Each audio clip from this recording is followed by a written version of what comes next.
Chapter 1049, My Son. Chapter 1049, My son, Zemo, think about what you want to take away next. The old monk said, the Dragon Bone Valley is the resting place of the primordial dragon race. Your bloodline is impure, and you will definitely be ostracized upon entering.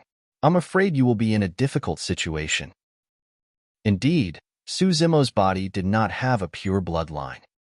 However, his bloodline was derived from cultivating the mystic classic of the 12 demon kings of the great wilderness. Coupled with the blood of the Illumination Dragon, it was even more terrifying than a pure-blooded Illumination Dragon. There's no need to worry too much. No matter where it is, strength is everything. The red-headed ghost said, whoever is stronger will have the final say. If you can beat those little brats of the dragon race into submission, you'll naturally obtain their recognition. Zemo nodded. He had many treasures on him, and his two essence spirits were about to cultivate separately. He had to make careful arrangements. The bronze square tripod was the destiny dermic weapon of the scarlet-haired Een spirit and naturally had to follow him. The illumination stone could only be used in this body and had to follow the scarlet-haired Een spirit to the Dragon Bone Valley. Of course, his greatest reliance in Dragon Bone Valley would be his body and bloodline. The true body of the dragon race would continue to cultivate according to the mystic classic of the 12 demon kings of the great wilderness. To a certain extent, the true body of the dragon race was a Tao that Dai Yu had chosen for Zemo, and he would walk it to the end. As for his black-haired essence spirit, after it finished reconstructing a body, a new Tao would be formed with the fusion of the human race's immortal, Buddhist, and fiend Das. However, that might not be his Tao. Zemo was going to establish a Tao that belonged to him. Before long, a mighty dragon roar sounded above Dragon Burial Valley, shaking the world with a power that could make all living beings submit. The red-headed ghost opened his mouth and let out a dragon roar as well. Immediately after, a divine dragon covered in fiery red scales and horns descended above the ancient temple. The divine dragon's gaze was like a torch as he surveyed the area below. A red beard fluttered beneath his chin and his entire body burned with flames, exuding a domineering might. Around the divine dragon, a series of fine cracks appeared that trembled as cyclones howled. The old monk frowned. This was the resting place of many experts 10,000 years ago. He was naturally displeased for it to be disturbed like this. Swash! A rusty chain burst forth from the cemetery at an extremely fast speed and arrived instantly. Even the divine dragon in midair was struck heavily before it could react. Transform into human form and get the hell down. The red-headed ghost's voice sounded. The majestic divine dragon obediently transformed into a middle-aged man in scarlet robes and descended into the cemetery. Clan leader, you're really not dead? When the scarlet-robed man caught sight of the red-headed ghost, he was excited and his eyes shone with endless joy. Zemo could tell that such joy could not be faked and came from the bottom of his heart. From the way the scarlet-robed man addressed the red-headed ghost as the clan leader, it was not difficult to tell that the red-headed ghost had an extremely high status in the dragon race. If he was not the clan leader of the dragon race, he was clan leader of the Illumination Dragon lineage. However, Zemo did not know what sort of status the Illumination Dragon lineage had among the dragon race.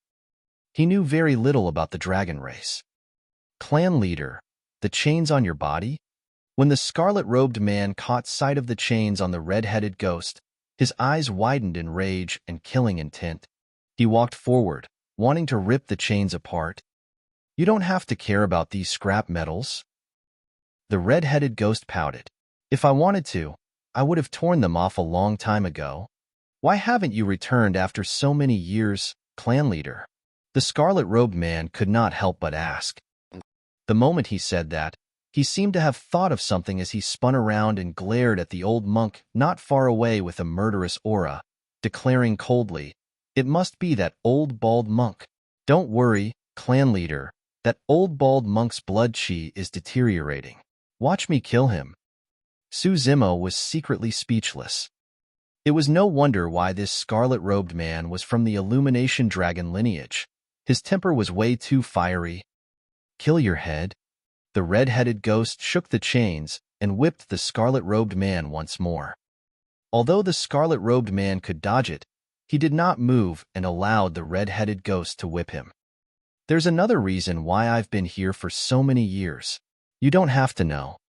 The red-headed ghost did not explain to him and said in a deep voice, "I summoned you here today for something else.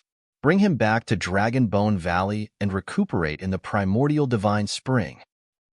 If the elders in the clan don't allow it, tell them that it's my intention." As he said that, the red-headed ghost pointed at Suzimo. "Him?" The scarlet-robed man glanced at Suzimo's lifeless body on the ground and then at the scarlet-haired Een spirit. Frowning, he asked, "Clan leader, this lad's bloodline is impure. There's no need for you to value him so much, right? Arrange according to my instructions." The red-headed ghost's tone was unquestionable. "Also, this lad has a WYRM snake by his side who is also severely injured. Bring them together to the Primordial Divine Spring." "Ah!" The scarlet-robed man was stunned.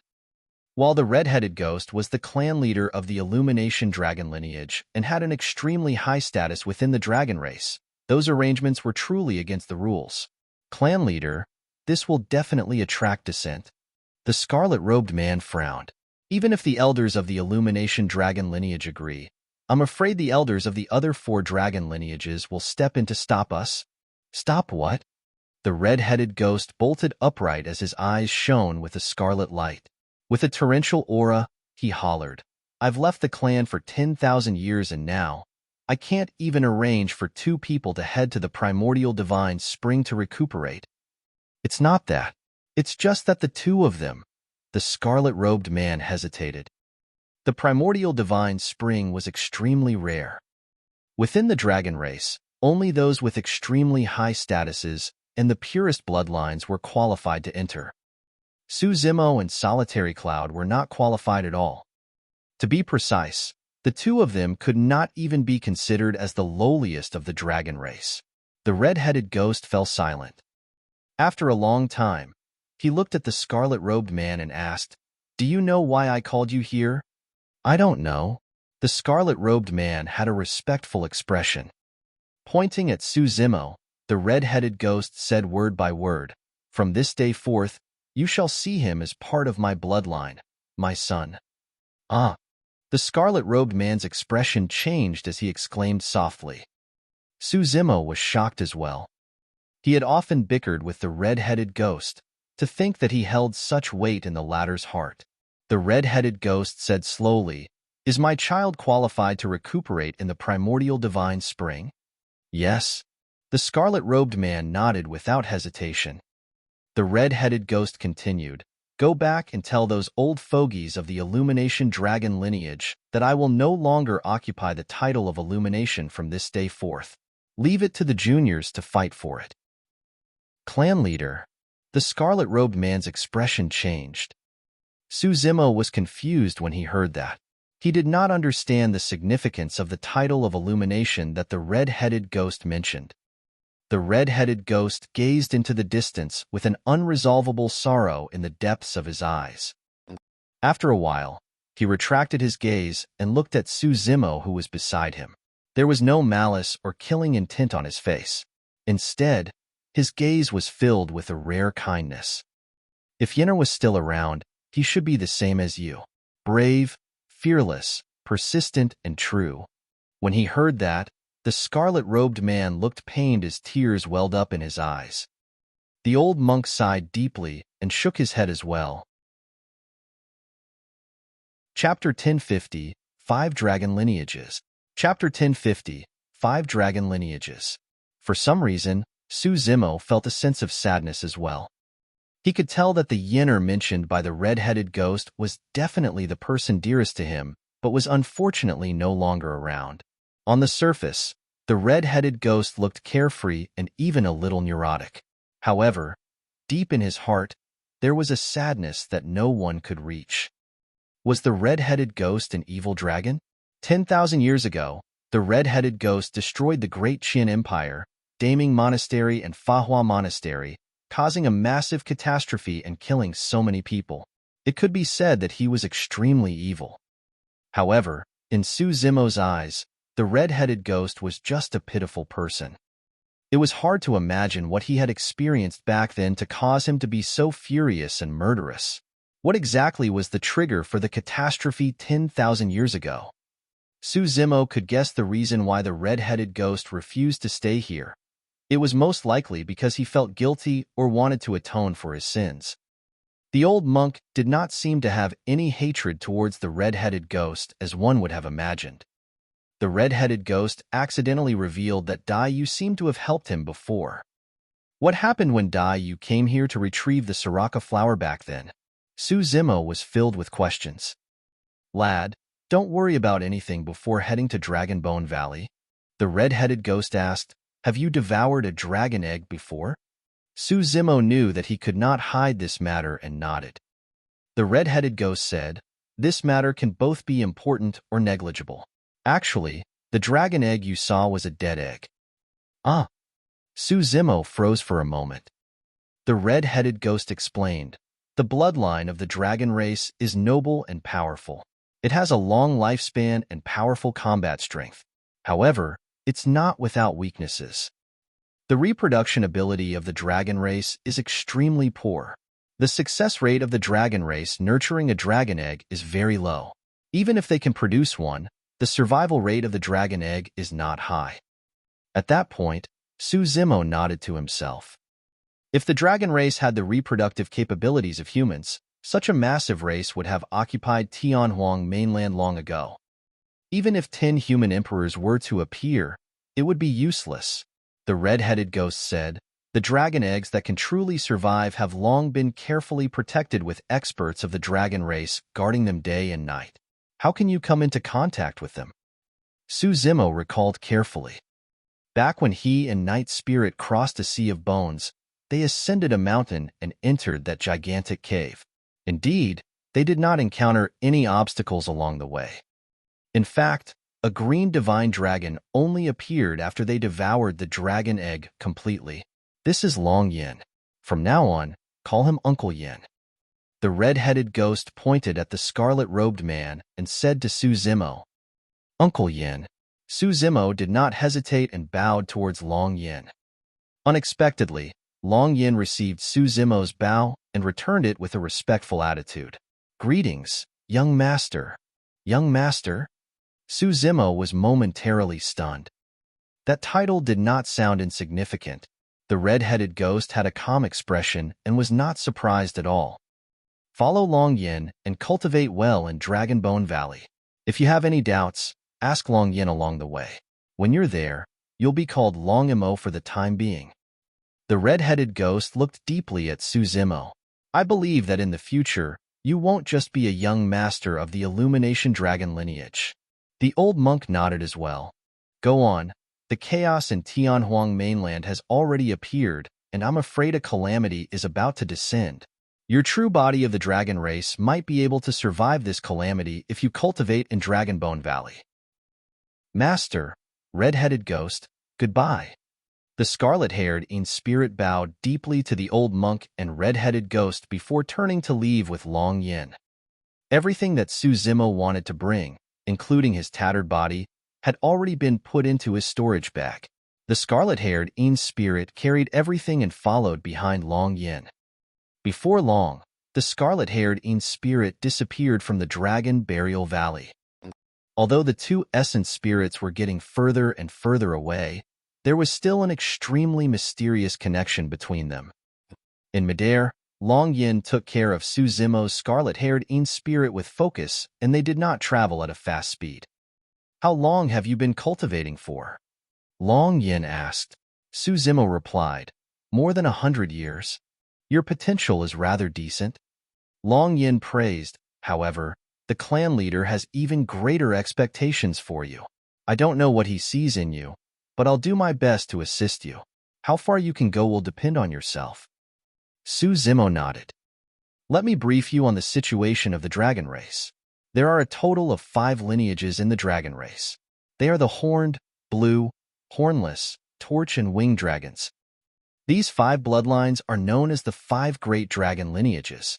Their bloodlines are the purest and their combat strength is the strongest. The horn dragon has the metal attribute, the blue dragon is wood, the hornless dragon is water, the illumination dragon is fire, and the winged dragon is earth. All 5 lineages specialize in different things. Long Yin said, typically speaking, the strongest among the 5 dragon lineages is the blue dragon lineage. The blue dragon lineage inherited the most bloodline of the sacred beast, the azure dragon, and is the most similar to them. Suddenly, Su Zimo was enlightened. It was no wonder why he had read similar descriptions in some ancient books that the blue dragon was the azure dragon. However, in reality, the blue dragon merely inherited the most of the azure dragon's bloodline. The azure dragon was a sacred beast. In the vast world, including the upper world, there were only 4 of them. The blue dragon was far inferior compared to the azure dragon. Long Yin thought for a moment and continued. Of course, apart from the 5 dragon lineages, there are also the mixed dragon lineage in Dragonbone Valley. There are some dragon species with thin bloodlines such as Wyrms, cloud dragons, rain dragons, coiling dragons, and so on. The mixed dragon lineage has a low status. In Dragonbone Valley, they only do lowly work and serve the 5 dragon lineages as slaves. Pausing for a moment, Long Yin continued, to be fair, the bloodline of you and that Wyrm can't even be compared to the mixed dragon lineage. The mixed dragon bloodline only had a thin bloodline. As for Su Zimo, his bloodline was impure. The nature of the two was completely different. As for Solitary Cloud, not only was his dragon race bloodline so thin that it was almost non-existent, it was not pure and could not even be considered as a remnant of the dragon race. The clan leader saved me once and I owe him a huge favor. I have no complaints even if I acknowledge you as my young master. However, the other people of the Illumination Dragon lineage will definitely not think that way. Long Yin said in a deep voice, if you want to become the true young master of the Illumination Dragon lineage, you have to suppress and dominate everyone in the younger generation of the Illumination Dragon lineage. The Illumination Dragon lineage has a unique title, Illumination. Now that the clan master has given up that title, it means that whoever becomes the young master of the Illumination Dragon lineage will be the illumination of the lineage. Su Zimo finally understood. The word was similar to the titular disciples of the super sections. In every generation, there was only one dragon that could be called Illumination. In the previous generation, it was the red-headed ghost. Now that the red-headed ghost had given up the Illumination title, his intention was for Su Zimo to fight for and inherit it. That was the reason why the red-headed ghost told Su Zimo to change his name to Long Imo for the time being. If Su Zimo managed to suppress the younger generation of the Illumination Dragon lineage and become the young master, he would be the new Illumination. The Dragon, Illumination. Chapter 1051. Chapter 1051. Bad Temper. Of course, the clan leader has greater expectations for you. Long Yin said, not only does the clan leader want you to become the young master of the Illumination Dragon lineage, he also wants you to be the young master of the entire dragon race and be revered by all 5 lineages. At that point, Long Yin shook his head. But how is that possible? There's too much of a difference. With your bloodline, it's almost impossible for you to be the young master of the Illumination Dragon lineage, let alone all 5 lineages of the dragon race. Pausing for a moment, he sighed. It's going to be difficult for you to even gain the recognition of the Illumination Dragon lineage, let alone be its young master. Su Zimo remained silent.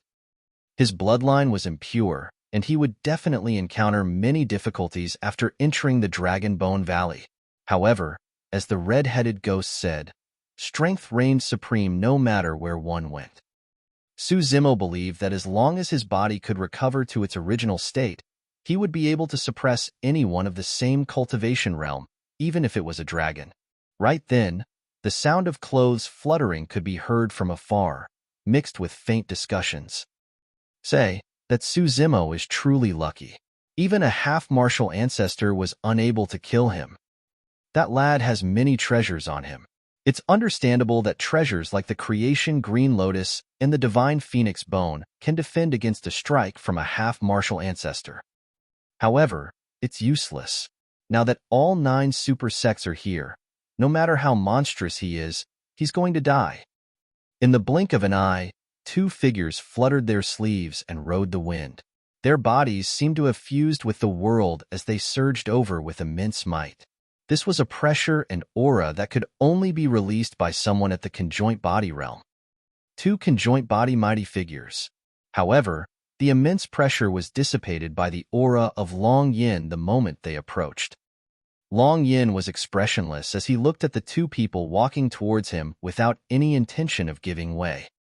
Conjoint body mighty figures were definitely existences that could dominate Tianhuang mainland. Furthermore, the 2 of them came from one of the 9 immortal sects, the strongest of the North region, Glass Palace. When the 2 conjoint body mighty figures saw that someone was blocking their way, their eyes flashed with killing intent. Their first reaction was to charge over and kill the person blocking their way. However, when the 2 conjoint body mighty figures approached, they suddenly paused. Even though Long Yin did not take on the form of a dragon, the aura that was released from his body caused the 2 conjoint body mighty figures to shudder in fear. This aura, the dragon race. The 2 conjoint body mighty figures were shocked. Both of them exchanged glances and bowed at the same time with a smile. I'm from Glass Palace. Greetings, fellow Taoist of the dragon race.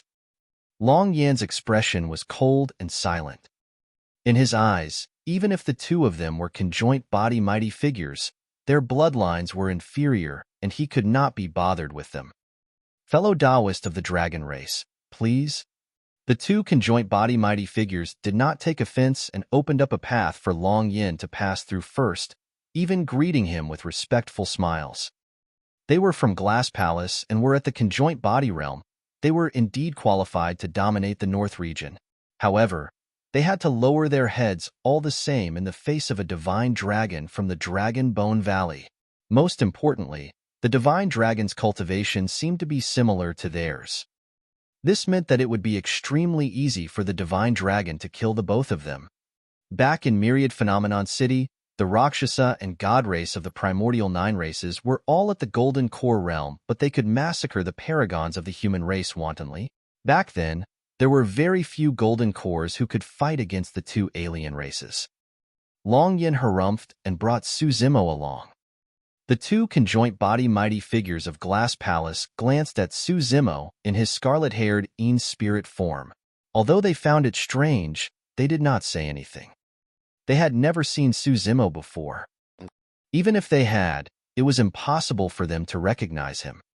Right now, Su Zimo's hair was draped over his shoulders, and he was covered in scales even up to his cheeks.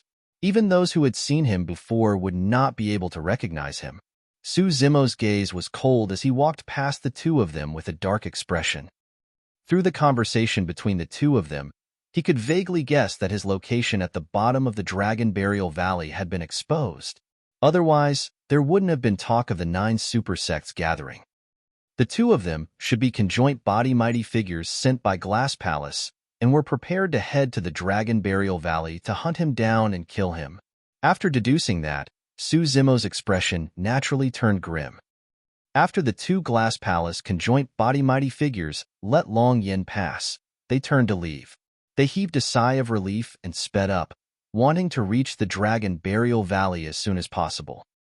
Long Yin did not know about the feud between Su Zimo and Glass Palace in the super sections. However, he noticed that Su Zimo's expression did not seem right and could not help but turn to ask, "What's wrong? Was something wrong with those 2 earlier on?" "Yes, they should be here to cause trouble for me," Su Zimo replied instinctively. Long Yin frowned slightly. "Wait here." Before Su Zimo could react, Long Yin left a sentence and turned to leave. Transforming into his dragon form, he chased after the 2 conjoint body mighty figures of Glass Palace. The speed of Long Yin was way too fast, and he caught up to the 2 of them before long. Fellow Taoist of the dragon race, you. The 2 conjoint body mighty figures of Glass Palace had just greeted when they were interrupted by a dragon roar. Roar! The dragon roar reverberated through the world, piercing through metal and rocks, emitting a terrifying lethality that pierced the minds of two mighty figures. Ah! Both conjoint body mighty figures cried out in pain at the same time and covered their ears instinctively. Swoosh! In midair, the divine dragon swung its tail, and the entire void shattered when its gigantic tail swept over. At the moment when a conjoint body mighty figure was distracted, it struck him heavily. Poof! The conjoint body mighty figure was turned into a blood mist by the dragon tail, and his body and spirit were destroyed. He died on the spot. No matter how good Glass Palace was at body tempering, he could not withstand the burst of a divine dragon. The other conjoint body mighty figure turned and fled without hesitation. However, his speed was far inferior to Long Yin. Long Yin shuttled through the clouds, and in less than a dozen breaths, he had already caught up to the person. He lowered his head and extended his claws, pouncing down with a cold glint. Kill! When he knew that he was unable to escape, the conjoint body mighty figure released an unknown dermic art. Before Suzimo could see what he conjured, he was chomped by Long Yin. A trace of fresh blood flowed out from the corner of Long Yin's mouth. This conjoint body mighty figure's essence spirit was devoured by Long Yin before it could even escape. In the blink of an eye, two conjoint body mighty figures perished. As a member of the Illumination Dragon lineage, Long Yin had a fiery temper and was somewhat violent and impatient. Suzimo had already witnessed it at the bottom of the Dragon Burial Valley earlier on. However, he had not expected that Long Yin would turn around and kill the two conjoint body mighty figures without saying anything. Conjoint body mighty figures were almost the peak existences in Tianhuang mainland. However, they could not even withstand 3 breaths against Long Yin in his dragon form. This bad temper. Standing on the spot, Suzimo was dumbfounded at the sight. Chapter 1052, Survival. Chapter 1052, Survival. Although Long Yin didn't express it through his attitude, Suzimo could sense that he was not fully accepted by this expert of the dragon race. That was normal. It was the first time that Long Yin and Suzimo met, and he did not know anything about the latter's personality, character, past, strength, and everything else. In the eyes of Long Yin, Suzimo was a junior with decent luck and an impure bloodline that the red-headed ghost took a liking to. The reason why Long Yin addressed him as young master, as well as explained patiently to him about the status of the dragon race in detail, was mainly because of the red-headed ghost. That was the reason why Suzimo did not expect that a casual statement from him would be able to make this expert of the dragon race attack for him. Furthermore, the might and terror of Long Yin shocked him immensely. This was the strength of the dragon race. Back then, there was a reason why the dragon race was able to dominate the primordial era and be respected by all races. Among the same cultivation realm, human cultivators were almost no match for him. In the Battle of Myriad Phenomenon City in the ancient battlefield, it was the same for the paragons of the human race against the Rakshasa and God race of the primordial 9 races. Of course, this did not mean that the human experts were completely inferior to the primordial 9 races. After all, the human race had won the ancient war with great difficulty. The ancient emperors were also existences that could contend against the primordial 9 races. Back then, the human emperor appeared out of nowhere and turned the tides of the ancient war single-handedly, suppressing the experts of the 9 races. How glorious was that? In Suzimo's heart, it was not as though there were no paragons of the human race who could fight against the primordial 9 races in this lifetime. The Yin Baichen and Extreme Fire that he knew of were existences that could look down on their peers. Demonist Ji had received guidance from Fairy Linglong and obtained the complete inheritance of the Pure Maiden Sutra. Her future potential was limitless. Ming Zhan had obtained the inheritance of Ksitigarbha Bodhisattva. Given his pure, innocent heart and comprehension of Buddhism, as long as he could grow, he would definitely possess a high status in the cultivation world. Even Little Fatty, Shijian, and the others had their own opportunities and could not be underestimated. Instantly, Suzimo was filled with thoughts. Right then, Long Yin had already returned after killing 2 conjoint body mighty figures of Glass Palace. "Thank you, Uncle Yin." Su Zimo bowed deeply. Long Yin said deeply, "Remember this, even if you don't manage to become the young master of the Illumination Dragon lineage in the future, you are still a part of the dragon race. The dragon race will not tolerate provocation or bullying from another race." Su Zimo nodded. Long Yin thought for a moment and continued, "Of course, don't expect me to help you when you return to the Dragonbone Valley. We will be surrounded by dragons, and you can only depend on yourself if you are bullied." With that said, the two of them continued on their way. At the same time, at the bottom of the Dragon Burial Valley, "Master, red-headed ghost, there are cultivators from 8 super sects rushing over here. They have ill intentions and are most likely conjoint body mighty figures." Su Zimo's black-haired essence spirit knew about everything the scarlet-haired Ein spirit experienced as well. There were initially 9 super sects attacking. With 2 conjoint body mighty figures of Glass Palace killed by Long Yin, there should be 8 remaining. Perfect timing. The red-headed ghost harumphed coldly and said murderously, "There are rumors outside that this Dragon Burial Valley is an ominous place. Since that's the case, I'll kill as many as they come." "No, we can't." The old monk shook his head. "You've sinned deeply. How can you commit another sin? Furthermore, if these conjoint body mighty figures die here, there'll be no room for negotiation with these 8 major factions. What about Zimo?" "He naturally has me protecting him," the red-headed ghost said proudly. "How long can you protect him?" The old monk asked, "Do you want him to stay at the bottom of the Dragon Burial Valley for the rest of his life? He's different from you and me. He's only just entered the Void Reversion Realm. If he's in seclusion here all year round, he won't even be able to touch the threshold of the Dharma characteristic realm, let alone the conjoint body or Mahayana realm. Take Su Zimo, for example. Back when he cultivated for 100 years on Howling Moon Mountain, he was only at mid-stage nascent soul realm and could not advance any further. However, when he went out to adventure and gain experience, he obtained many opportunities. Although he encountered many dangers where his life hung on a thread, he was already at the Void Reversion Realm now. It had only been less than a year. Therefore, cultivation and experience were indispensable for cultivators. "What do you want then?" The red-headed ghost frowned slightly. "These intruders aren't friendly. You're already halfway into the coffin, so don't bother yourself anymore." Although Su Zimo could not tell the old monk's cultivation realm, he could vaguely sense that the old monk was in his twilight years and his blood chi was gradually declining. When cultivators were in their later years and did not have much lifespan left, if they were to attack forcefully, the greater the expenditure, the faster the loss of blood chi and lifespan.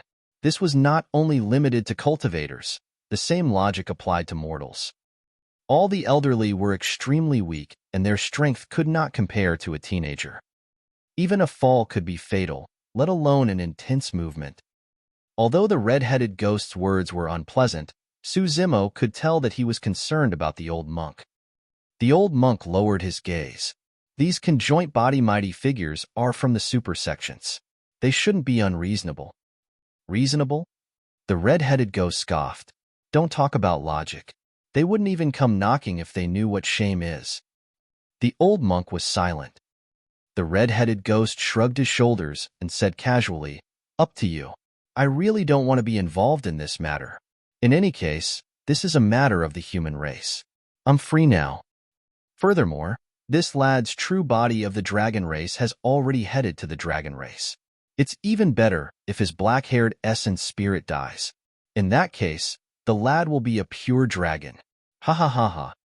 The red-headed ghost reared his head in laughter and swayed his massive body, entering the depths of the cemetery. Accompanied by the sound of chains, he gradually disappeared into the darkness without a sound. The old monk looked at Su Zimo's black-haired essence spirit and smiled benevolently. "Pack up and follow me." Su Zimo nodded. There was nothing much to pack. He merely picked up his storage bag and was about to leave. However, he paused and turned to look at the scattered lotus stems, shattered lotus leaves, and the empty lotus platform. Suddenly, he felt a sense of reluctance. The losses brought to him by the calamity this time round were not too great. His true body of the dragon race headed to the Dragon Bone Valley to cultivate. If he could recover completely, it would be considered a blessing in disguise, and his combat strength would be even more terrifying in the future. The only pity was the Creation Green Lotus. The Creation Green Lotus had accompanied him for more than 100 years, and he had nurtured it for the same duration as well. It had just matured as a grade 6 when it was dealt with such a huge blow. It was almost impossible for it to be reborn. After pondering for a moment, Su Zimo decided to collect the broken and lifeless lotus stems and leaves and put them into his storage bag still. When he picked up the empty lotus platform, Su Zimo exclaimed softly. The green lotus platform was intact without any damage at all. Although the petals of the lotus platform had already fallen, the 54 lotus seeds were still there. Furthermore, they were emitting a faint glow with a hint of life. Chapter 1053, Arrival of Mighty Figures. Chapter 1053, Arrival of Mighty Figures. Dean died, and an Ancestral Realm expert attacked to kill Desolate Marshall.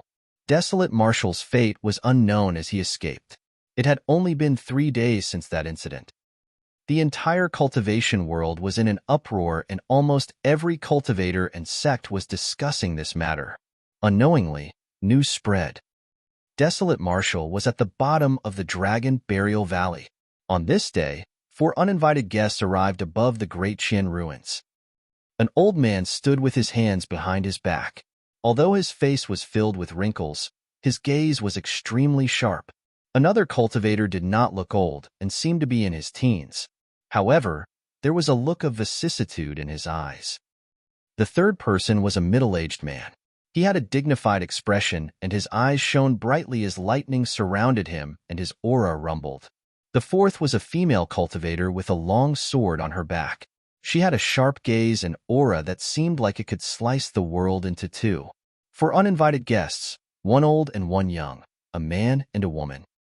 The 4 of them had different attires and auras, but they had one thing in common. They were all conjoint body mighty figures. The old man was from Heavenly Dipper sect. Although the youth looked young, he was actually thousands of years old and came from Chaos Essence sect. The man was from Zephyr Thunder Palace, while the woman was from Sword sect. None of them were nobodies to be able to cultivate to that realm. When the 4 of them met, they had to exchange pleasantries. So, this is the legendary Great Qian Empire. Chaos Essence sect's youth surveyed his surroundings with a spirited gaze. Chaos Essence sect was located in the Middle Continent, and he had just advanced to the conjoint body realm, so this was his first time here. Unfortunately, the empire that was so prosperous 10,000 years ago was destroyed overnight and reduced to ruins. The old man from Heavenly Dipper sect said indifferently. I heard that it was destroyed by an evil dragon? The Chaos Essence sect youth asked. He had already reached the conjoint body realm several years ago and was considered quite a monster incarnate. He was not even born when the catastrophe happened. Even the man from Zephyr Thunder Palace and the woman from Sword sect knew very little about it, let alone him. They only knew about it in legends. Among the 4 of them, only the old man of Heavenly Dipper sect witnessed the catastrophe. It was an evil ancestral level dragon. Not a half ancestral level, but a full proper one. It was entirely red and came from the Illumination Dragon lineage. The old man's eyes were filled with reminiscence. Although it was 10,000 years ago, he seemed to still feel a sense of fear as he said in a deep voice, the combat strength of that evil ancestral level dragon was terrifying, and it could even fight against emperors without being disadvantaged. The Chaos Essence sect youth said, so what if he's strong? He was still suppressed completely by the patriarch of our sect's D-clan. Foo-foo. The old man of Heavenly Dipper sect chuckled and did not argue. What are you laughing at? Did I say something wrong? The Chaos Essence sect youth frowned. The old man of Heavenly Dipper sect pursed his lips. That ancestral-level evil dragon destroyed the Great Qian Empire and 2 super sects, Daming Monastery and Fa Hua Monastery, single-handedly. He killed many conjoint body mighty figures and even a few Mahayana patriarchs. So, the Chaos Essence sect youth continued asking. The old man of Heavenly Dipper sect said, therefore, if not for the fact that the evil dragon and the Dharma Emperor fought till both sides were injured, the patriarch of the D-clan would not have dared to appear, much less succeed. Bullshit. Chaos Essence sect's youth's expression turned cold. Old man, be careful with your words. A Mahayana patriarch is not someone you can criticize. Guys, why are you arguing over such a small matter? The man from Zephyr Thunder Palace said indifferently, we're here for something important.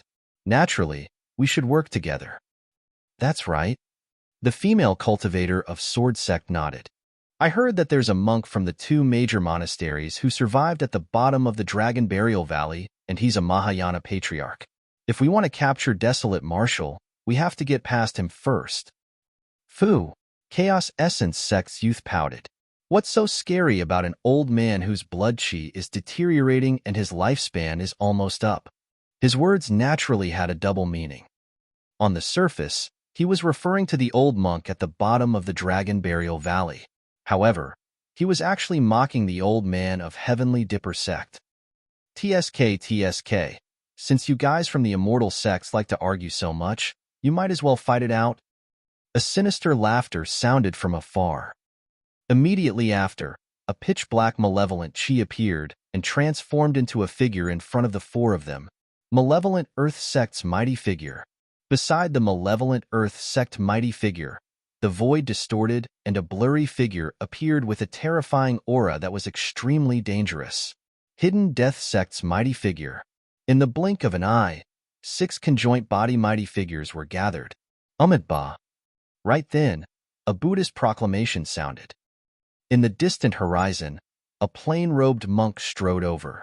Although he seemed extremely slow, he arrived before them in the blink of an eye. Formless Monastery's mighty figure. All of a sudden, a gentle breeze blew by, bringing with it a faint fragrance that was extremely pleasant. However, the 7 mighty figures present frowned, and their expressions changed as they held their breaths in unison. A coquettish female cultivator flew over from the air. She wore colorful clothes that were extremely beautiful and emitted a fragrance. If one focused their attention, they would discover that the colorful patterns on the clothes of the female cultivator were moving on their own. Poison sect's mighty figure. There were countless poisonous substances hidden on her body. The conjoint body mighty figures of the 8 super sects had arrived. Everyone from the Middle Continent has already arrived. Glass Palace is located in the North region and is the closest to this place. Why hasn't anyone arrived yet? The Chaos Essence sect youth asked with a frown. Hee. The mighty figure of Poison sect laughed coquettishly. I've just received news that the 2 conjoint body mighty figures of Glass Palace were unlucky.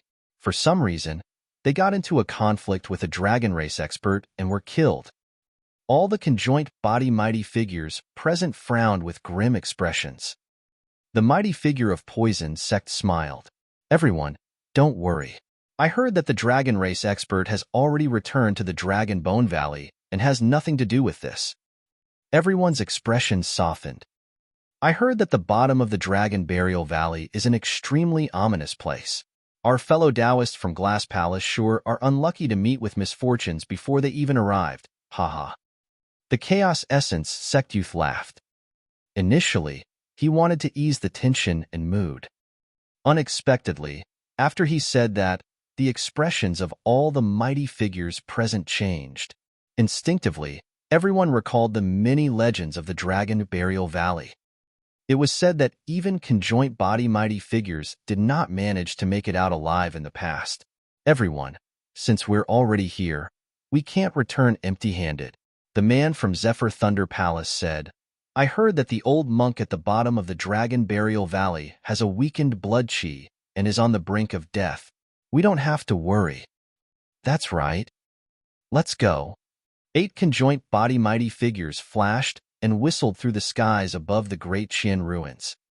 In the blink of an eye, the 8 of them arrived above the Dragon Burial Valley. A heavy fog filled the Dragon Burial Valley.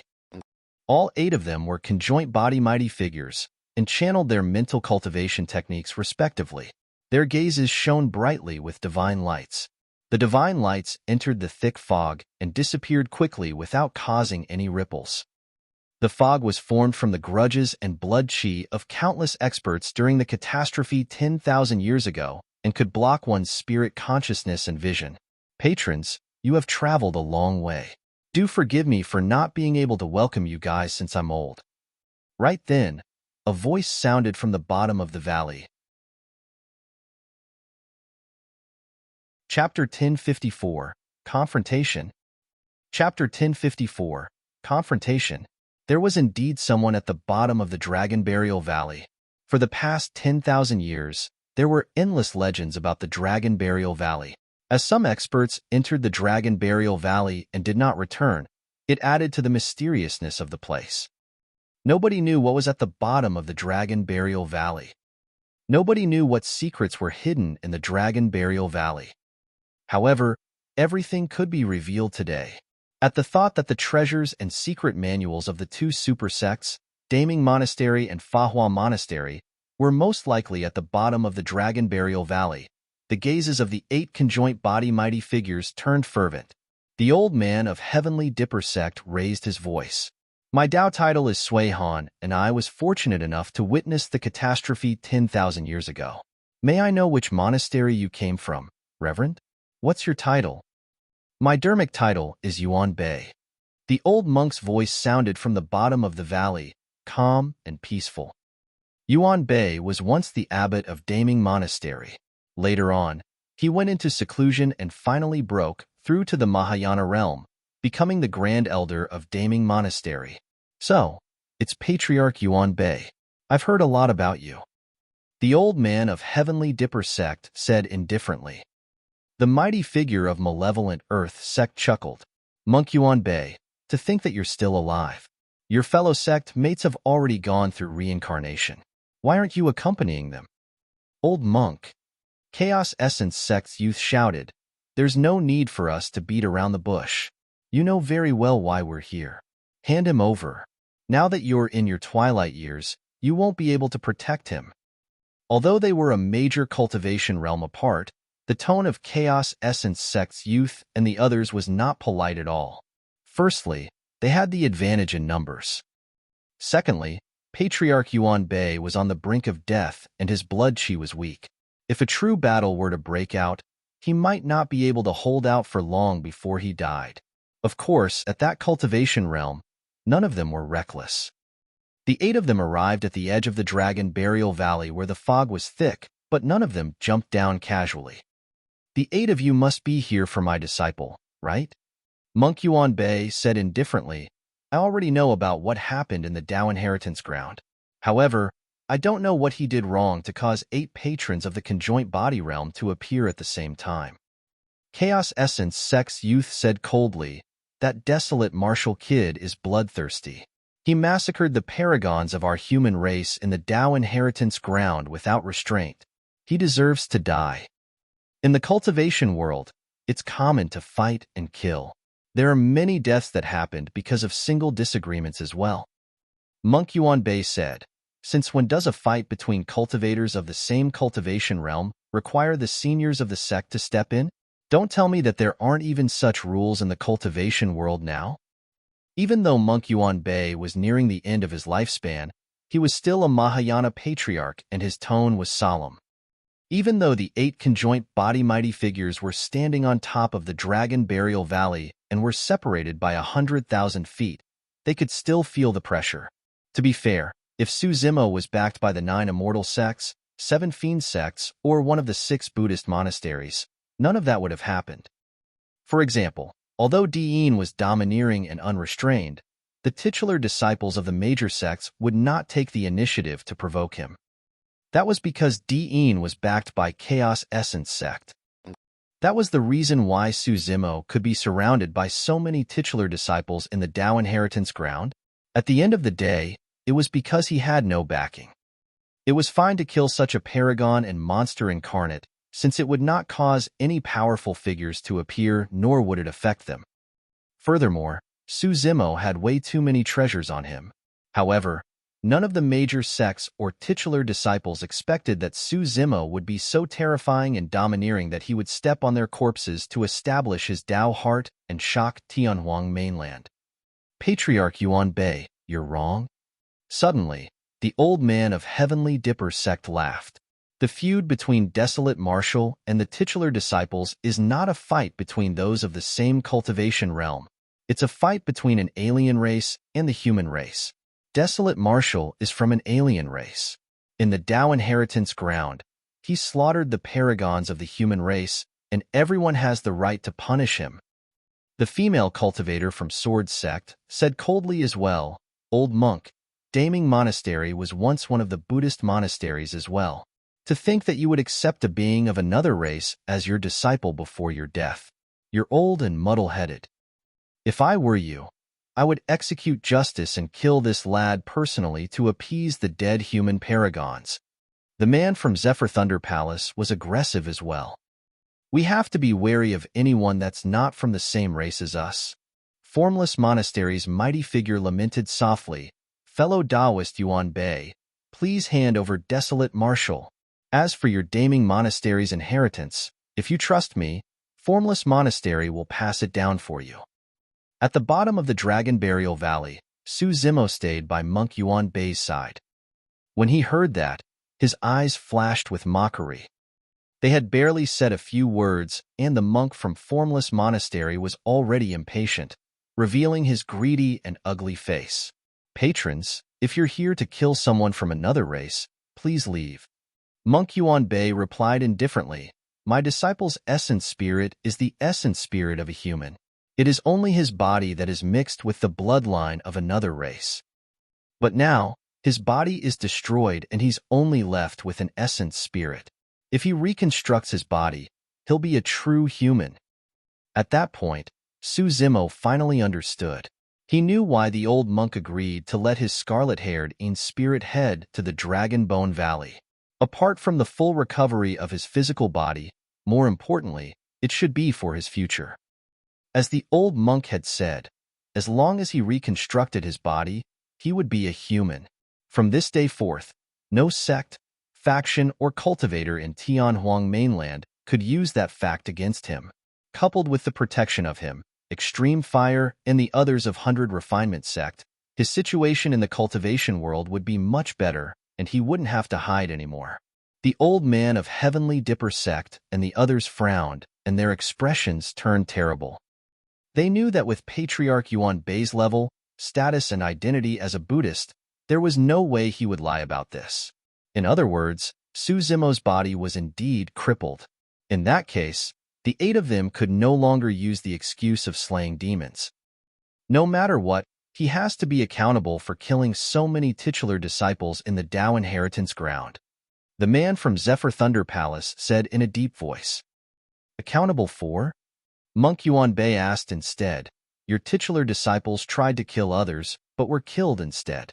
What else do you guys want?" "Old monk, we won't return empty-handed. If you don't hand him over, don't blame us for barging into your Dragon Burial Valley." Chaos Essence Sect's youth's eyes lit up as he took a step forward and stood at the edge of the Dragon Burial Valley with a murderous aura. "I don't have much time left," Monk Yuan Bei said indifferently. "However, if you guys dare to take half a step across the Dragon Burial Valley, I can bury the 8 of you at the bottom of the Dragon Burial Valley even at the cost of my life." Anyone who could cultivate to the Mahayana realm would have their hands stained with endless blood, even if they were Buddhists. Every single Mahayana patriarch was a man of his word. Chaos Essence Sect's youth and the others frowned and froze on the spot. For a moment, none of them dared to step forward and provoke a single patriarch in his twilight years. "A bunch of trash." A cold voice sounded without warning and a crack appeared in the void not far away. A figure walked out with a powerful and violent aura. Chapter 1055, Killing to Stop Killing. Chapter 1055, Killing to Stop Killing. At the side of Dragon Burial Valley, the expressions of many conjoint body mighty figures changed. Space teleportation. The ability to tear through space and teleport through foreign lands was one of the divine powers that only Mahayana patriarchs could master. The aura of the cultivator before him was terrifying and had indeed surpassed the conjoint body realm. However, it seemed like he had yet to reach the true Mahayana realm.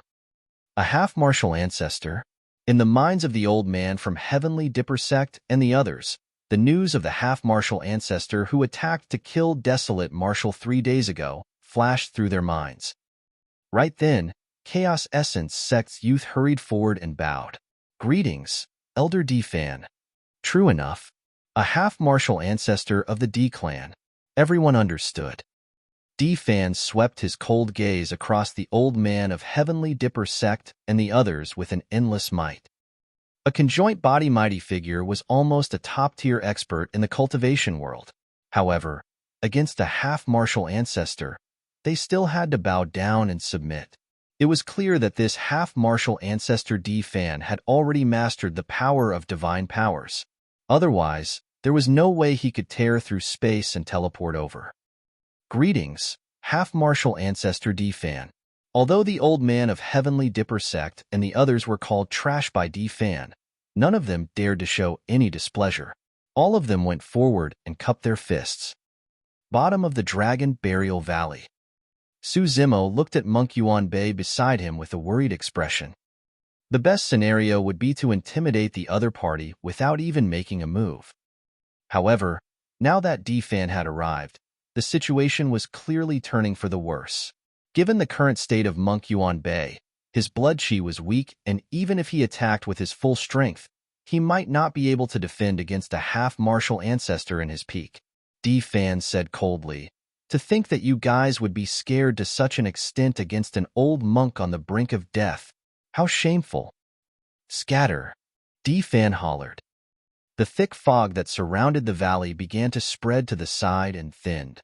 Even the ancient temple at the bottom of the valley could vaguely be seen. Indeed, such a method was beyond Suzimo's understanding. That was a divine power. Fufu, a half-martial ancestor that attacked a void reversion. Not only did you fail, you even have the cheek to come knocking. You sure are shameless. Indeed, there's nothing good about anyone from the D bloodline. A sneer sounded from the backyard of the ancient temple, filled with mockery and disdain. Suzimo heaved a sigh of relief when he heard that voice. As that voice sounded, the thick fog that was about to disperse was restored and stacked together, separating the bottom of the valley from the top. D-Fan narrowed his eyes. Apart from Monk Yuan Bei, there was someone else at the bottom of the valley. "How dare a coward like you mock me?" D-Fan sneered. "Who are you? State your name." "I, D-Fan, will not kill a nobody." "Little brat, you think you're worthy of knowing my name?" The voice at the bottom of the valley sounded. D-Fan was enraged. As a half-martial ancestor, it was a humiliation for him to be scolded as such.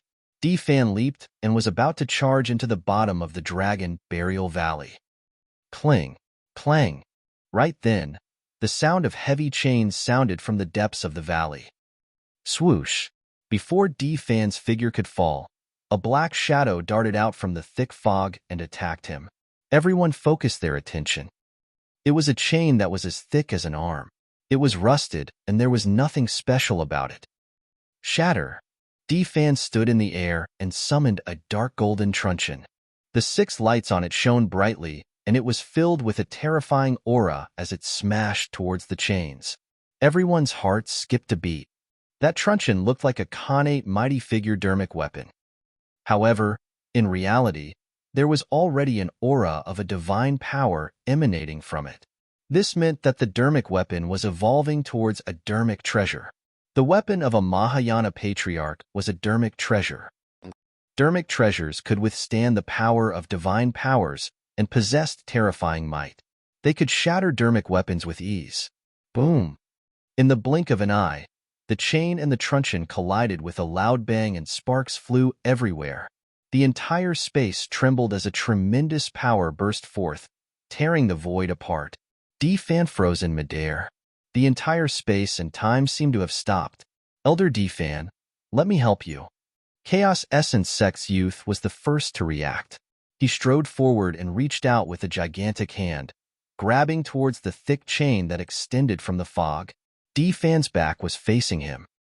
If he could see D-Fan's expression, he would definitely regret his actions. Poof! Suddenly, D-Fan opened his mouth and spat out a mouthful of blood. The blood drained from his face, and a blood mist burst forth from his body as he fell backwards. The conjoint body mighty figures present were shocked. A half-martial ancestor was severely injured from a single collision. Ha ha ha ha.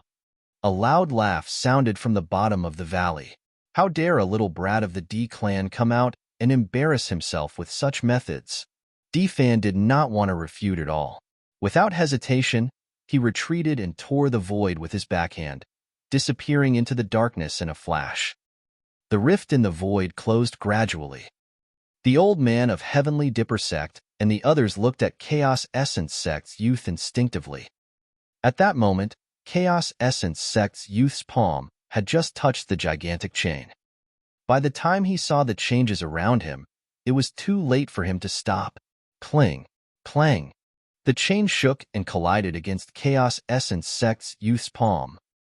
Right in front of the conjoint body mighty figures, Chaos Essence Sect's youth's palm was turned into a mist of blood by a slight vibration from the chain. The immense power spread along his arm. Poof, poof, poof. The Chaos Essence Sect youth's arm was ruptured and snapped inch by inch by the remaining energy released from the vibration of the chain. Ah! The Chaos Essence Sect youth shrieked and retreated, spilling endless blood along the way. Cling, clang. The chain was filled with killing intent, as though it had a mind of its own as it chased after him. The Chaos Essence Sect youth was so scared that his face turned pale. He had no way of resisting against the power of the chain. Boom!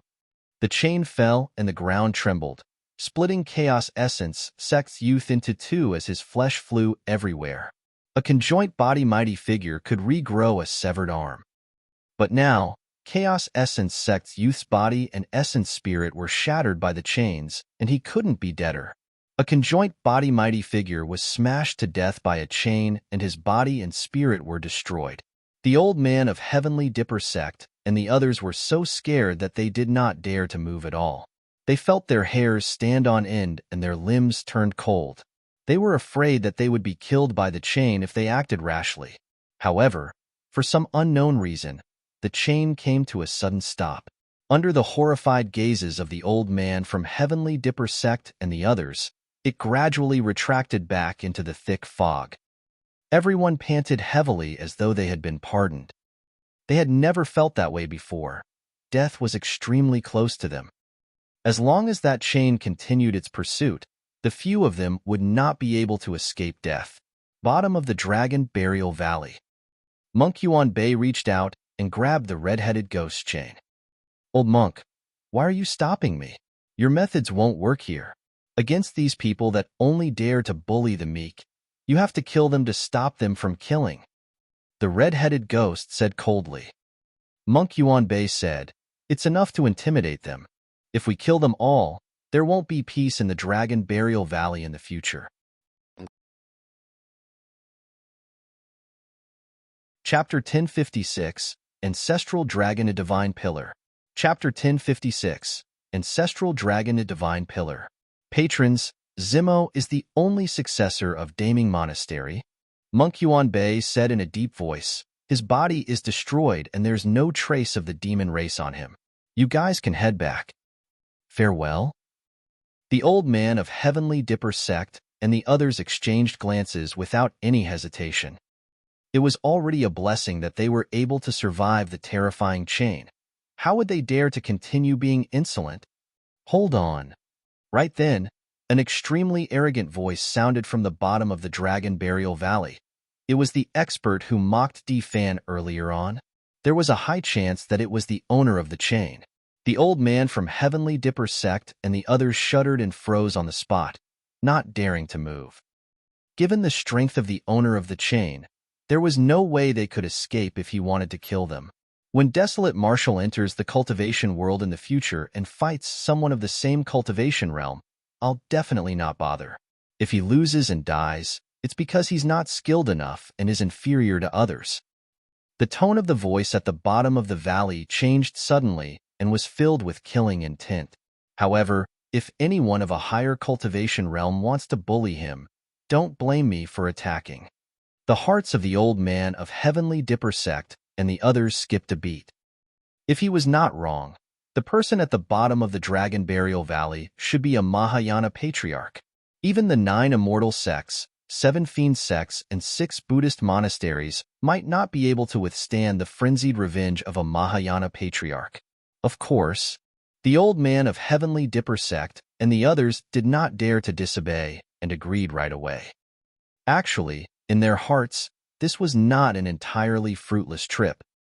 At the very least, something was proved. Although Desolate Marshall was still alive, the number 1 monster incarnate of history had already become a thing of the past. They had heard of the rumors over the years. What Desolate Marshall relied on the most was a terrifying body that could even suppress pure-blooded, ferocious beasts.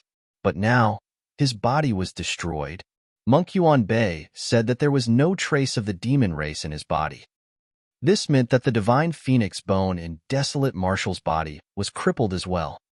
Furthermore, that lad's destiny dermic weapon, the creation green lotus, was destroyed by half-martial ancestor Defan, and many cultivators of the Tao inheritance ground saw it. His physical body, divine phoenix bone, destiny dermic weapon, and the many trump cards that he relied on the most in the past were all destroyed. Even if Desolate Marshall was not dead, he had already fallen from grace and was no longer a threat to them. Even if Desolate Marshall could reconstruct his body, he would only have the combat strength of an ordinary void reversion. Any paragon in their sect would be able to kill him. The fact that the conjoint body mighty figures of the 9 major sects charged into Dragon Burial Valley only to return in defeat with 3 of them dead naturally attracted countless guesses. However, news spread quickly. Although Desolate Marshall was not dead, he lost his physical body and divine phoenix bone.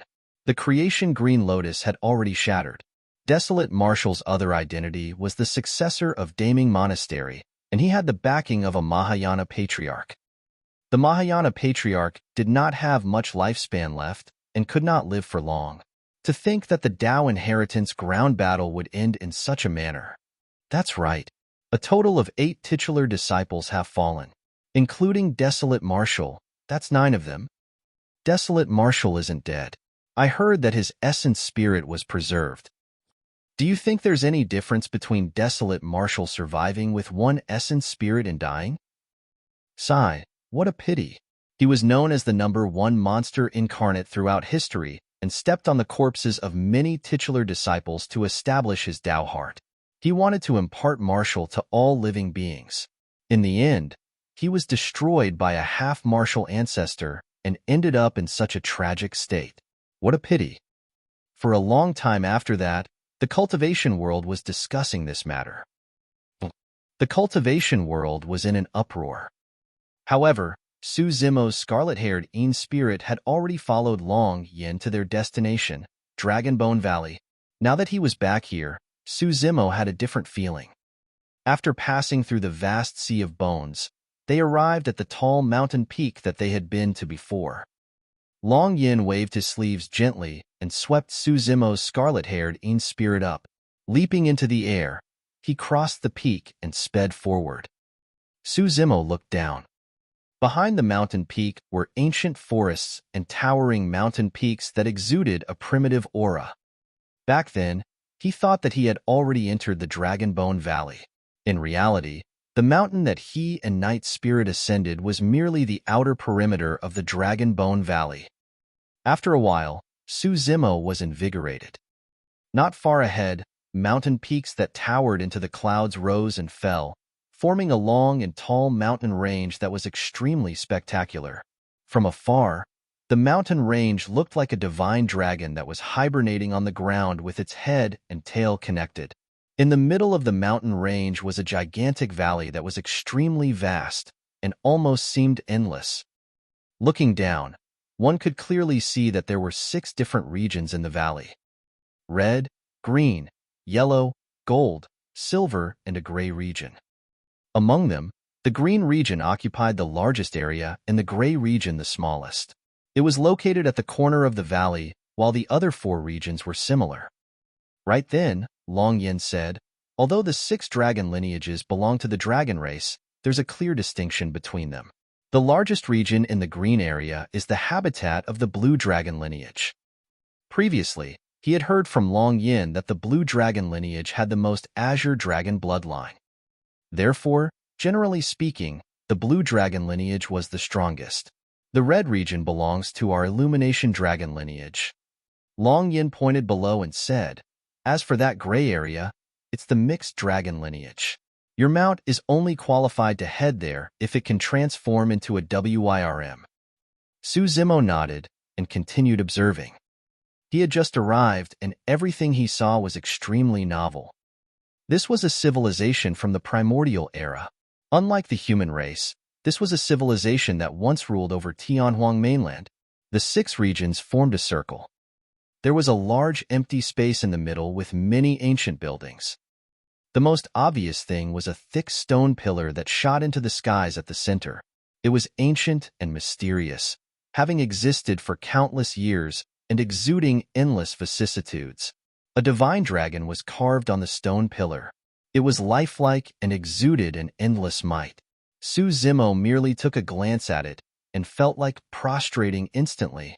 The strangest thing was that the divine dragon had 5 claws on its abdomen. Normally speaking, there were 4 claws on the abdomen of a dragon. This was the first time Su Zimo had seen a 5-clawed divine dragon, and it was on this ancient and thick stone pillar. This is the ancestral dragon divine pillar, Long Yin said in a deep voice. When a dragon grows to a certain age or a cultivation realm like the equivalent of the Dharma characteristic realm of the human race, they will come here to receive the ancestral dragon's baptism to awaken their innate divine powers. What's up with the 5-clawed divine dragon? Su Zimo asked curiously. A normal dragon has 4 claws under its abdomen, Long Yin said. Only the king of the dragon race with the strongest bloodline would be able to produce a 5th claw. In this lifetime, the blue dragon race has already given birth to a 5-clawed divine dragon. If nothing goes wrong, that blue dragon will become the young master of the 5 dragon lineages. Chapter 1057, Difficult Situation. Chapter 1057, Difficult Situation. Many important locations of the dragon race are located in the middle of this region. The primordial divine spring where you're going to heal is also here. Long Yin pointed at the region beneath him. Su Zimo's gaze shifted and landed on an extremely wide stone platform not far away.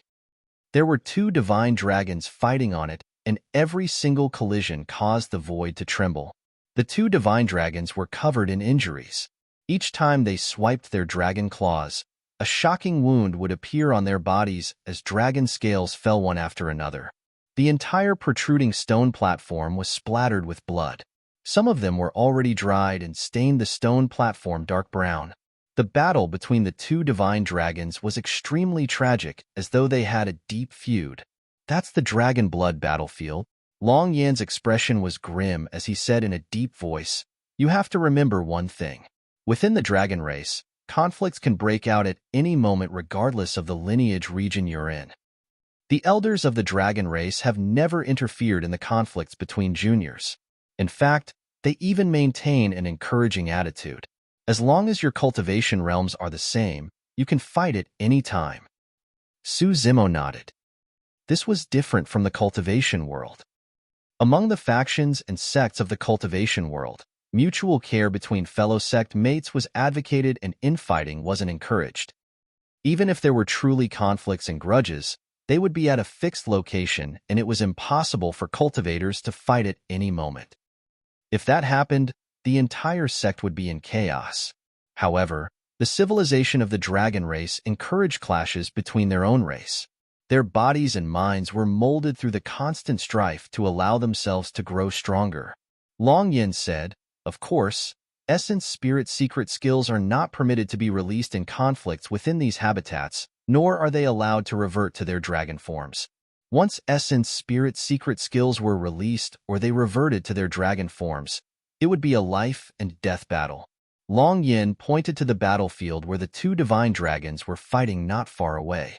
If you want to fight to the death, you have to enter the dragon blood battlefield. Once you're on the battlefield, you don't have to care about life and death.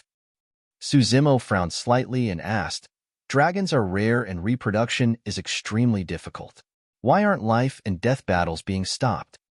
Long Yin replied indifferently, "If a race fears death and is cowardly, they will only be enslaved by other races no matter how many of them are produced." Suzimo nodded silently.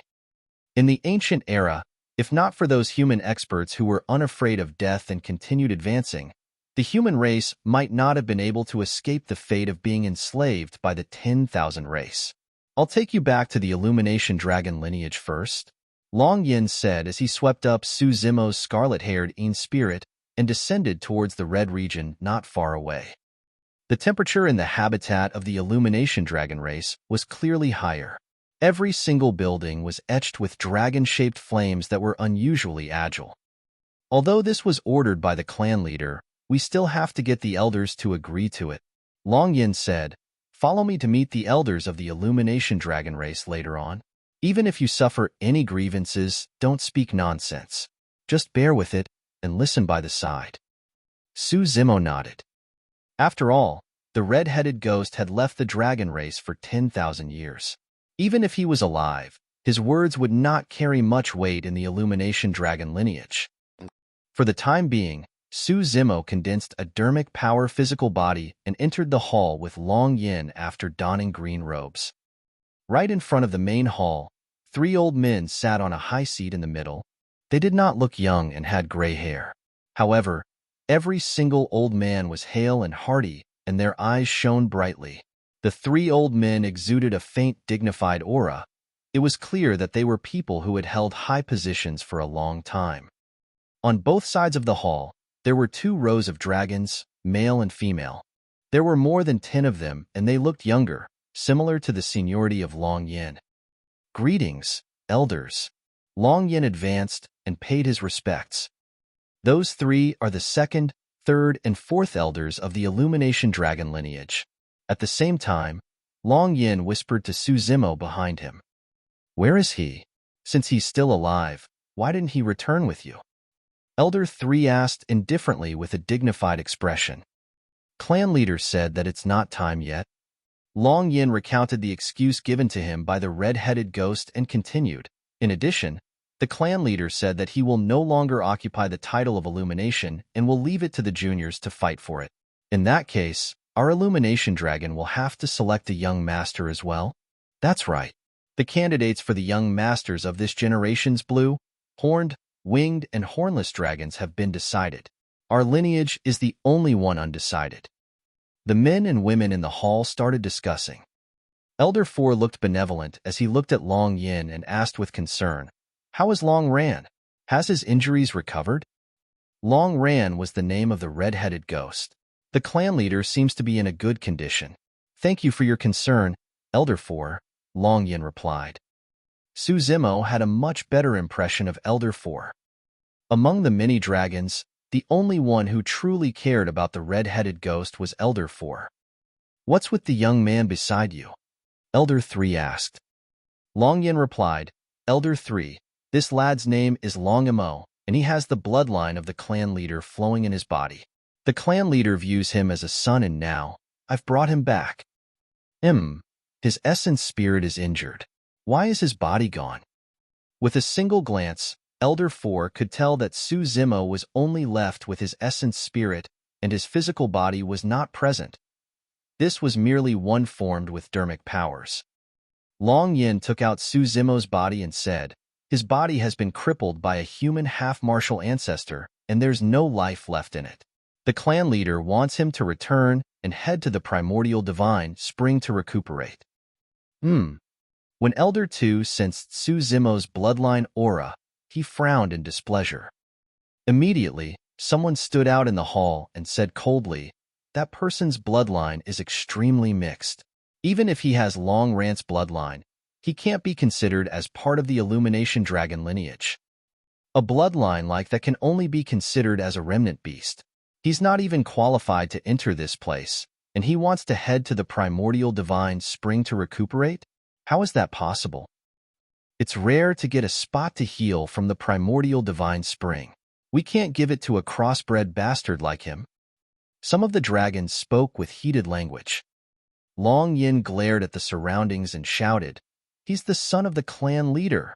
How is he not qualified?" Fufu, let alone a bastard. Even if he's Long Yin who died prematurely, he won't be able to go to the primordial divine spring just because he wants to. A dragon sneered.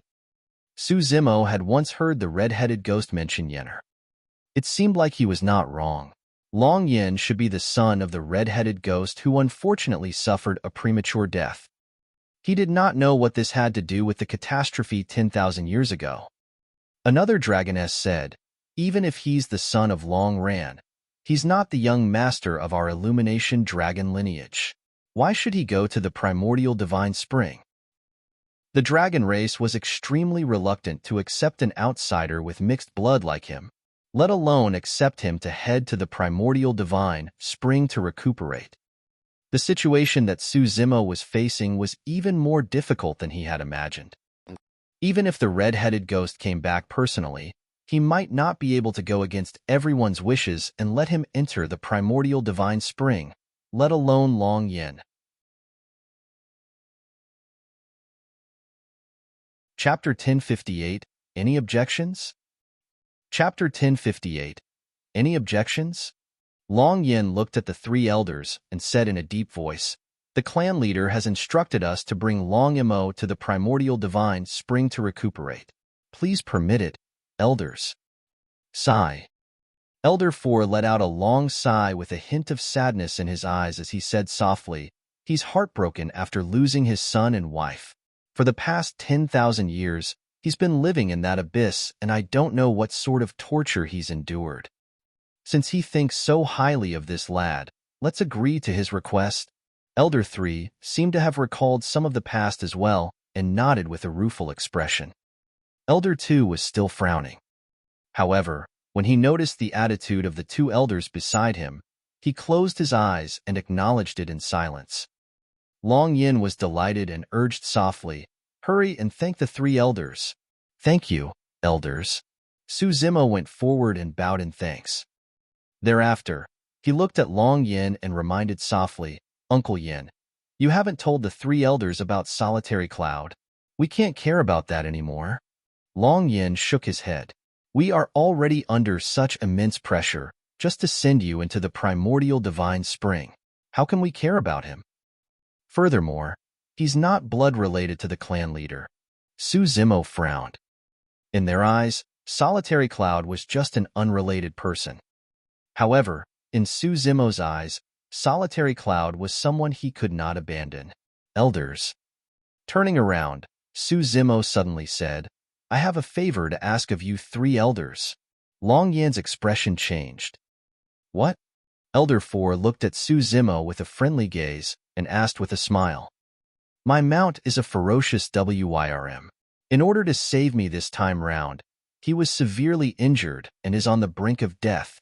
I hope that the three of you will allow this WYRM to accompany me to the primordial divine spring to recuperate." Su Zimo had to declare this matter. It did not matter how great the pressure ahead was. Elder 2, who initially had his eyes closed, suddenly opened them. Two beams of divine light shot out from his dragon eyes and landed on Su Zimo. Su Zimo's dermic powers and body were almost destroyed. Elder 3's expression darkened as well. Even Elder 4's expression froze and he frowned, looking troubled. What is that lad trying to do? He's trying to wreak havoc in the world before even returning to our lineage? Even a serpent WYRM won't be qualified to enter the primordial divine spring, let alone a WYRM. You're pushing your luck and don't know what's good for you. If even a WYRM can enter the primordial divine spring, all of us from the dragon race are qualified. The primordial divine spring would have dried up long ago." A huge commotion broke out in the crowd. Long Yin sighed and looked at Su Zimo with disappointment. He knew nothing about Su Zimo.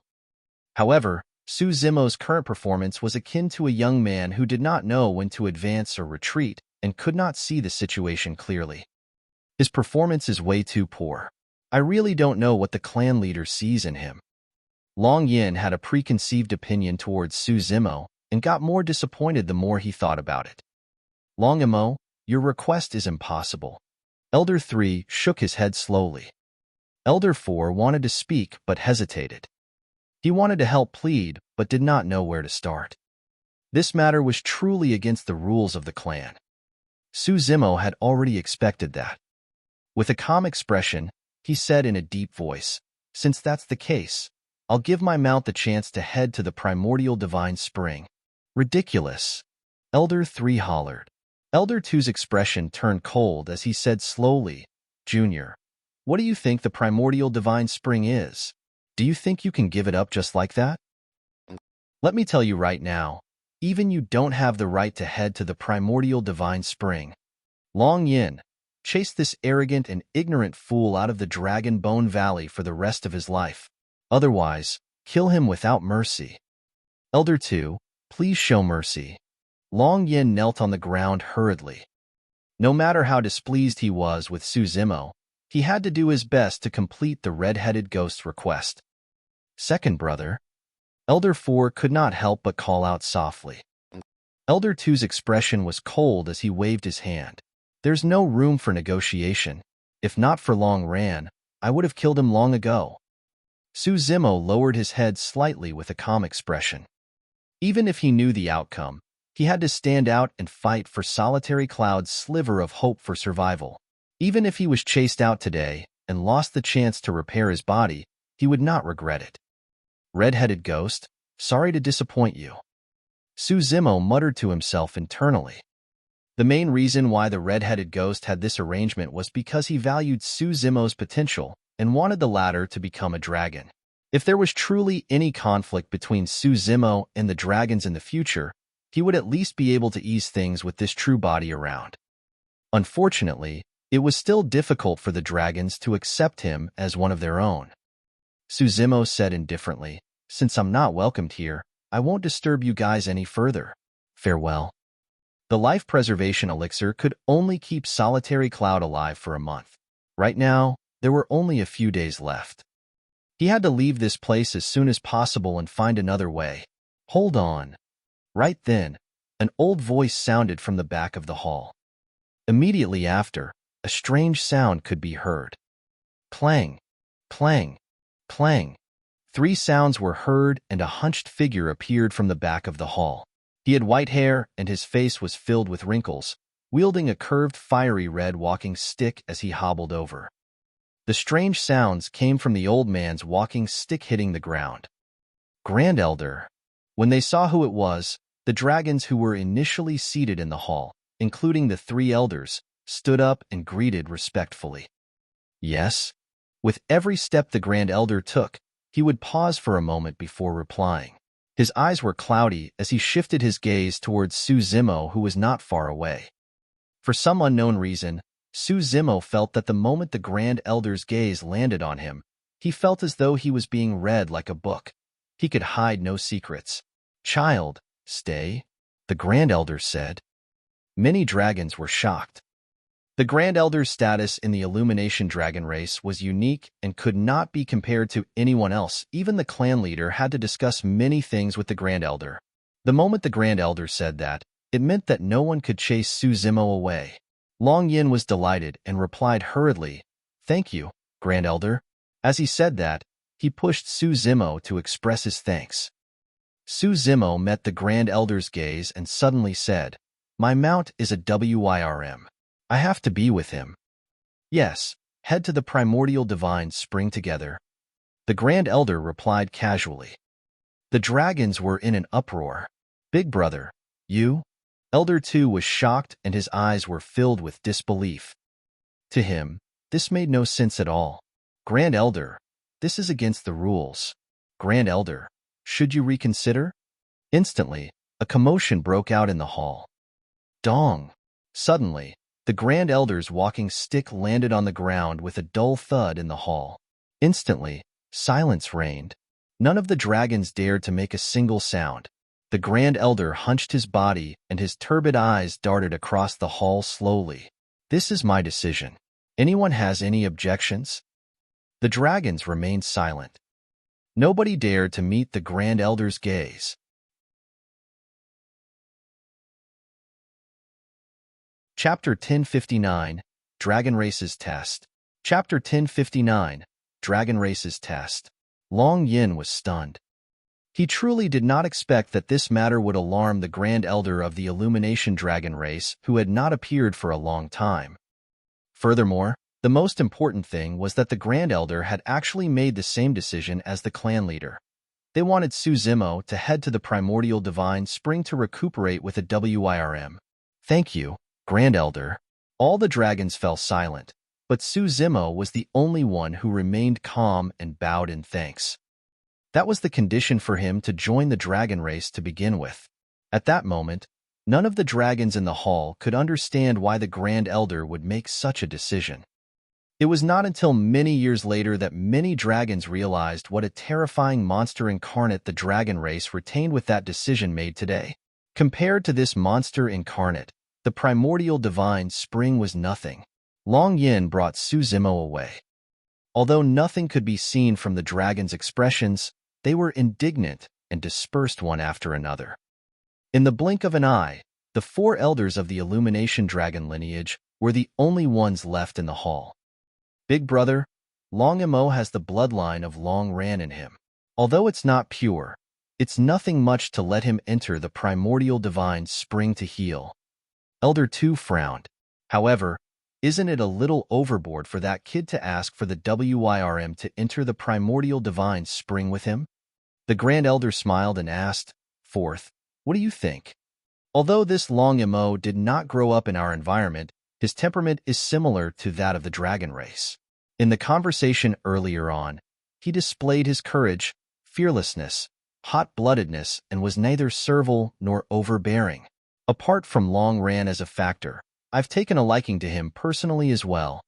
Elder 4 said in a low voice, I heard from Long Ran that this lad was originally from the human race. It's rare that he hasn't been tainted by the conniving nature of the human race all these years. The Grand Elder asked, Third, let me know your view as well. Elder 3 pondered for a moment and said, I'm fine.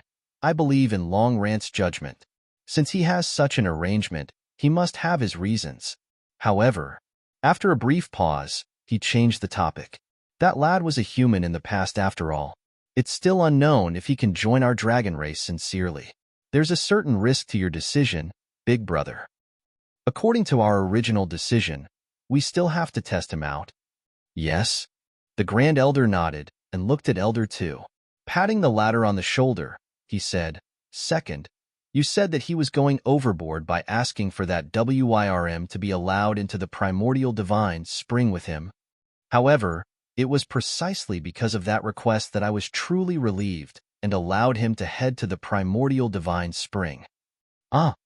Elder 2 was slightly stunned. The Grand Elder explained, If this lad were to disregard that WIRM in order to repair his body or feign civility with us, I wouldn't be able to take him in at ease. It's just as you guys are worried. After all, he was once a human and is capable of being scheming. Who knows if we'll raise an ingrate if we take him in? Who knows if he'll bite back at us one day? Elder 2 seemed to have understood something as he pondered.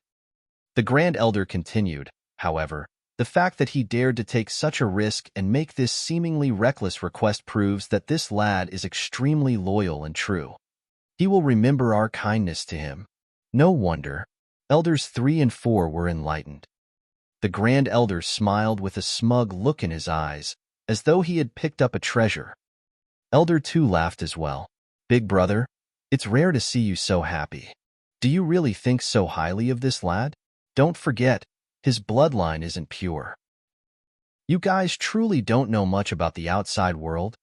The Grand Elder said, Even though I'm always in seclusion, I know about the major events that happen outside. Do you guys know what that lad just did in the cultivation world? What? The 3 elders asked curiously. He killed the titular disciples of 8 human super sects single-handedly. The Grand Elder's words were shocking. The three elders were surprised.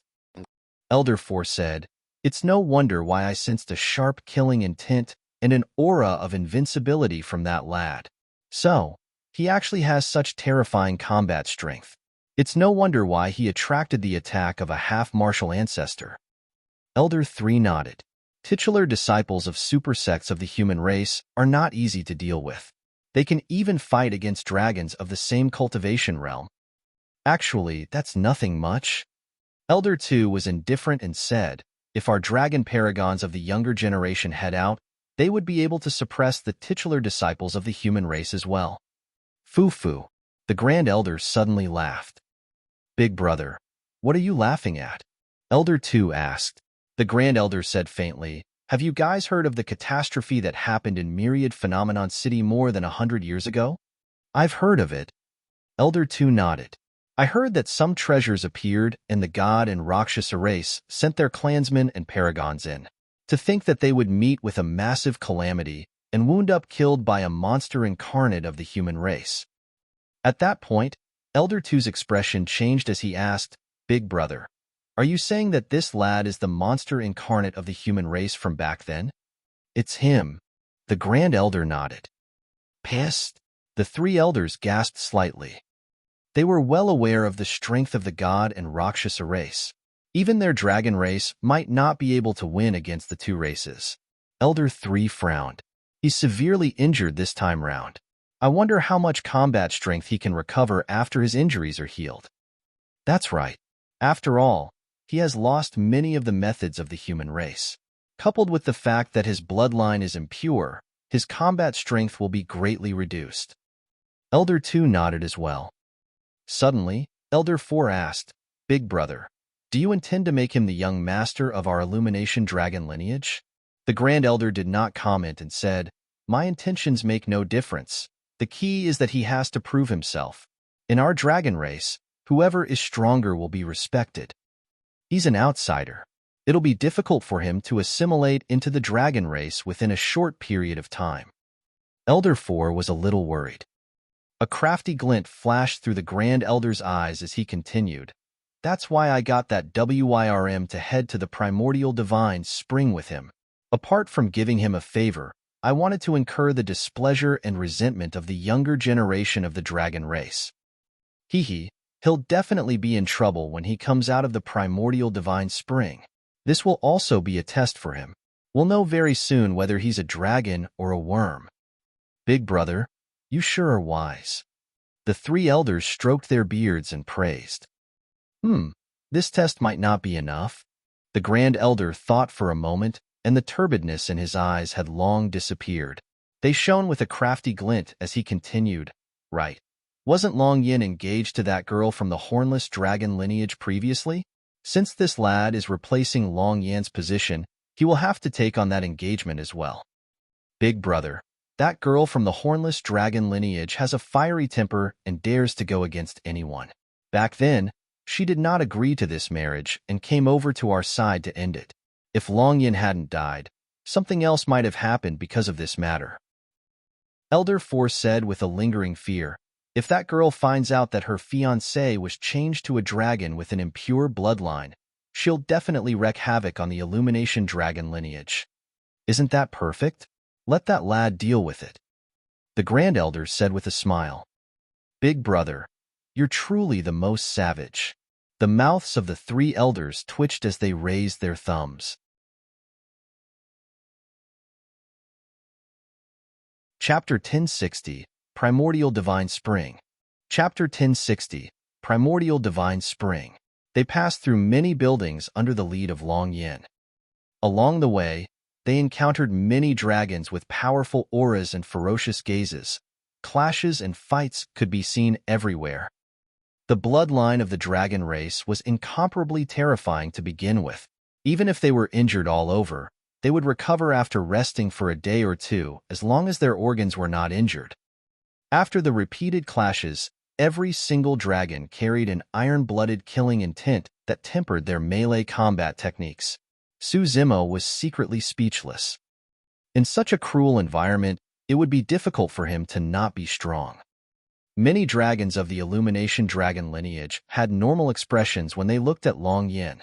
However, their gazes were filled with hostility and shone with cruelty when they caught sight of Su Zimo. Anyone who wanted a foothold in the dragon race would have to fight to gain it, even if they had the bloodline of the Grand Elder. To a certain extent, this was a relatively fair environment. Only in such a fair and cruel environment could a true expert be tempered. Long Imo, although you have the support of the Grand Elder, your situation is still not favorable. After hesitating for a moment, Long Yin reminded kindly, if your injuries are healed, try not to run around. Go into seclusion and cultivate first to avoid the limelight. Although Long Yin could not guess the Grand Elder's intentions, he could guess that once Su Zimo came out of the primordial divine spring, countless troubles would definitely come knocking. In his opinion, this young man would not be able to handle it at all. Yes, thank you for your reminder, Uncle Yin. Su Zimo nodded. Before long, Long Yin had already brought Su Zimo out of the region of the Illumination Dragons and entered the public area in the middle of the 6 dragon lineages. Although this was known as the Dragon Bone Valley, in reality, the area occupied by the dragon race was larger than the areas occupied by the major sects of the cultivation world. The public area in the middle was even more so with no end in sight. The buildings that he could see were filled with an ancient aura. The habitat of the Illumination dragon lineage was filled almost entirely with Illumination dragons. In the public area, various dragon lineages could be seen everywhere. The Horned Dragon lineage wore golden robes, the Hornless Dragon lineage silver robes, and the Blue Dragon lineage green robes. Before long, Long Yin brought Su Zimo to the entrance of a cave. 2 dragons guarded both sides of the cave. The auras of the 2 dragons were similar to Long Yin. They were at the conjoint body realm as well. A dragon of the conjoint body realm could kill conjoint body mighty figures of Glass Palace with ease and even fight Mahayana patriarchs. The growth stage of the dragon race was divided into childhood, youth, adult, and peak.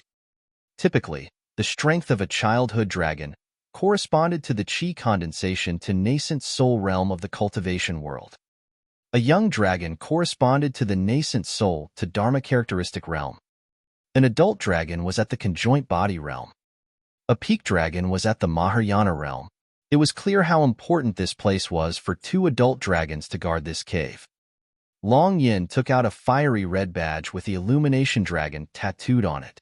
It gave off a scorching aura, and he handed the badge to the 2 adult dragons. The badge contained some information left behind by the Grand Elder. The 2 adult dragons received it and inspected it.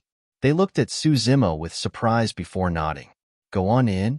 The moment the door opened, a rich and exuberant life force gushed out like a spring breeze. The pain on the scarlet-haired in spirit lessened slightly. Su Zimo took a deep breath and entered the cave. What he saw was a long corridor. The end of the corridor shone with a golden light. The deeper Su Zimo went, the more he could sense the exuberant life force coming from the end of the corridor. Before long, everything opened up before him. Su Zimo was shocked and his eyes were filled with endless amazement. The scene before him did not seem like he was in a cave at all, but a world of its own. The vegetation was rich and lush. In the middle of a few ancient trees, there was a pool that was enshrouded with immortal chi. The spring water in the pool was golden in color with a sparkling luster. The primordial divine spring. It could regenerate flesh and revive the dead. This world exuded a pure and flawless aura of vitality. The moment Su Zimo entered, a trace of vitality entered his initially lifeless body. At the start, he was a little uneasy. After all, his body had been struck by the power of a half-martial ancestor, and his life force was already severed. All his bones were shattered and his organs were crushed into sludge. Even the red-headed ghost and the Mahayana patriarch were helpless. However, the moment Su Zimo saw the primordial divine spring, he knew that it would definitely restore his body to its original state. Su Zimo hurriedly took Solitary Cloud out of his storage bag. Initially, Solitary Cloud was still unconscious. The moment he was moved here, Solitary Cloud let out a raving sound in his unconscious state. Without hesitation, Su Zimo brought his body in solitary cloud and leaped into the primordial divine spring.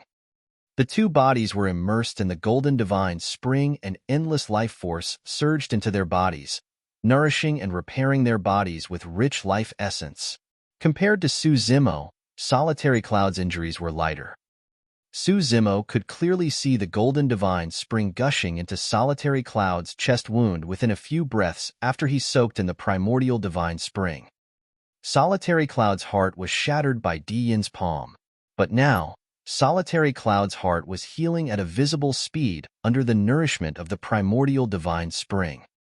To be precise, it was reconstruction. The reconstructed heart was even stronger than solitary cloud's previous heart. In his chest, the broken bones were being repaired bit by bit. Specks of golden essence surged into the wound and fused into his flesh. The injuries on their bodies were healing continuously. Su Zimo moaned in comfort. After a few dozen breaths, he suddenly realized that he could control his true body of the dragon race. Su Zimo was delighted. Of course, the limbs of his body had yet to recover, and the injuries to his organs had not healed either. It would take a long time for him to recover completely. Right now, he could only do simple actions.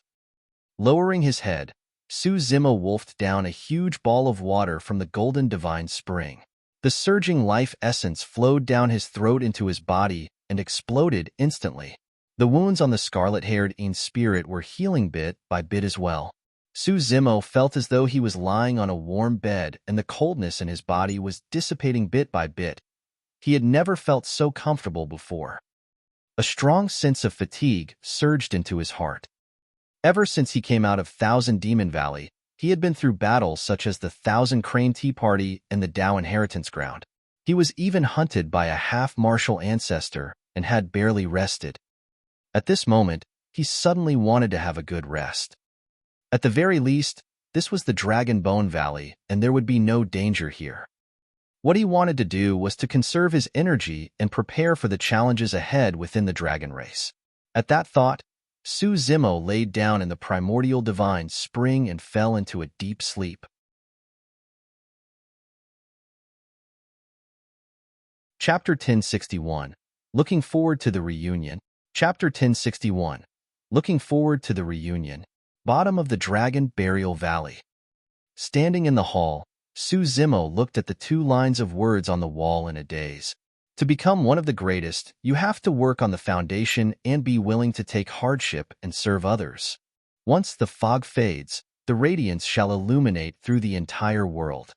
Before Dayu left, she told him that if he wanted to do both immortality and demonic cultivation, he would have to experience many hardships. However, these hardships would eventually make him stronger.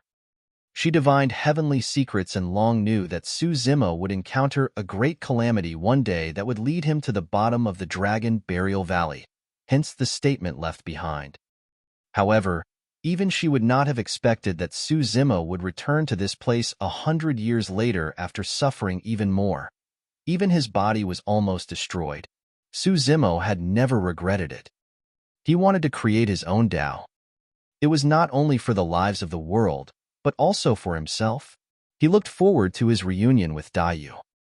More than that, he hoped to be someone beyond Dayu's imagination when he stood in front of her again.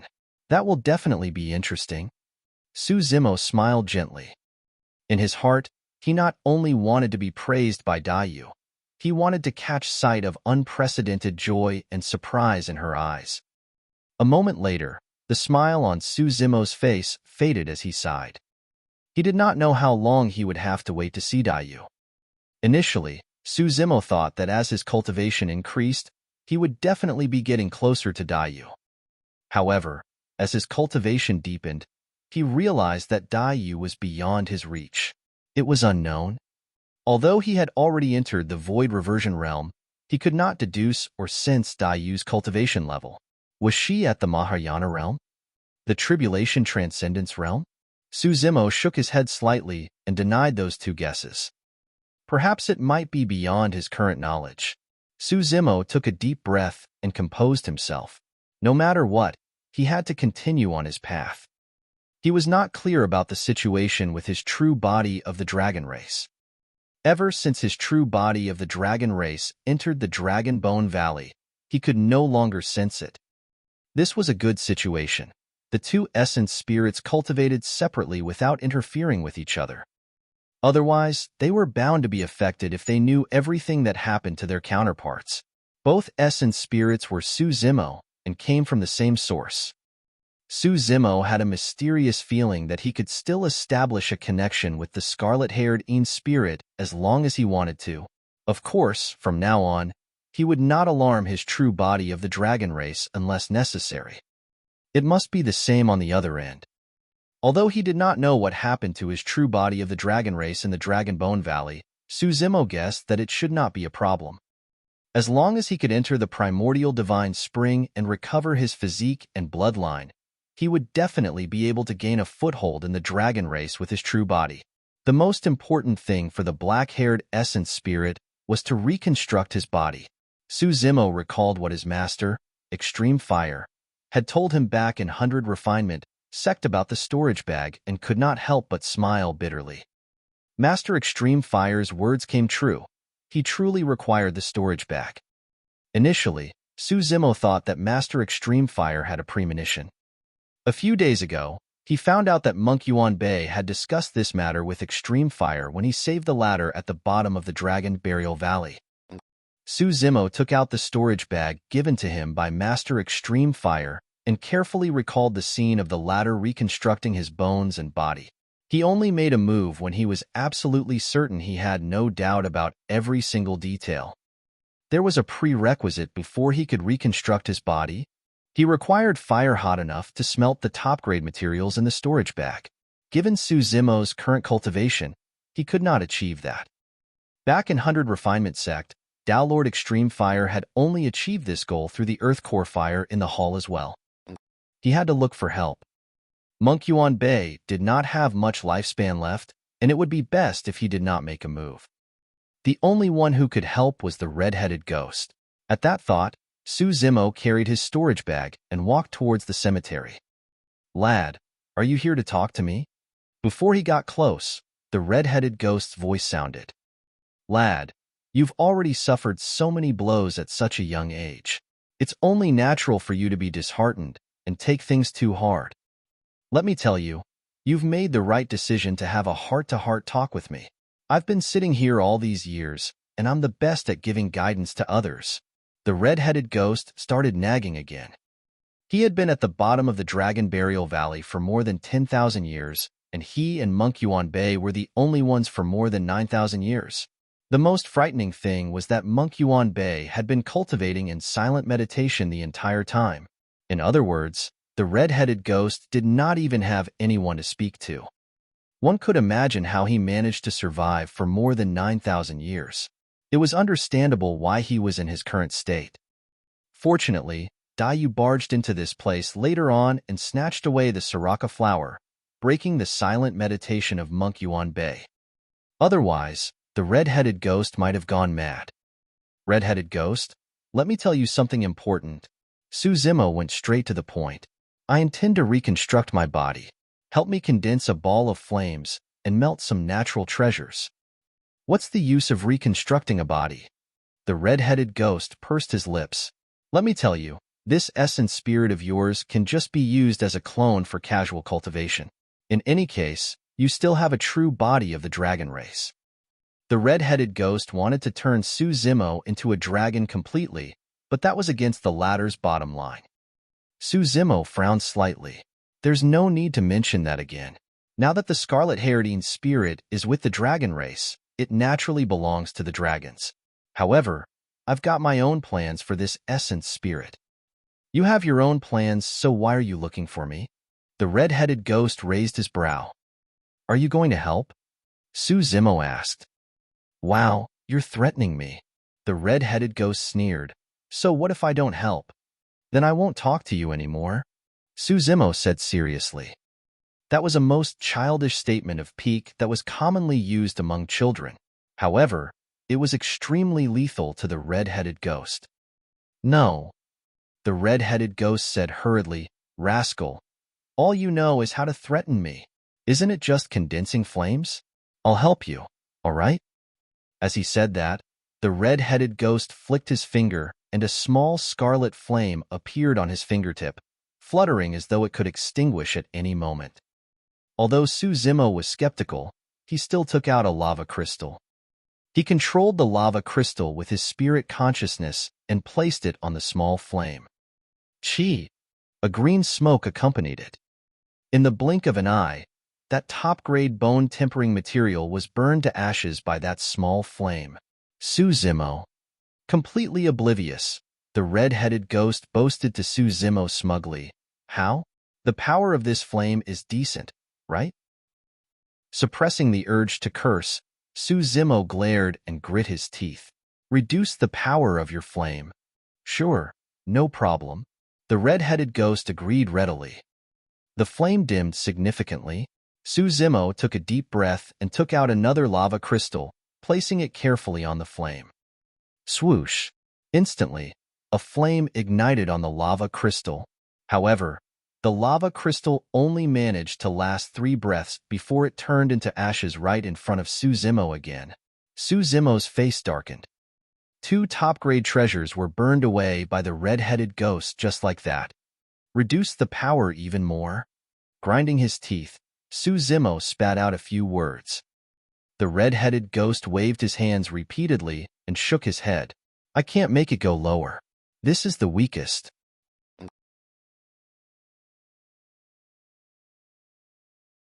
Chapter 1062, Green Lotus True Body.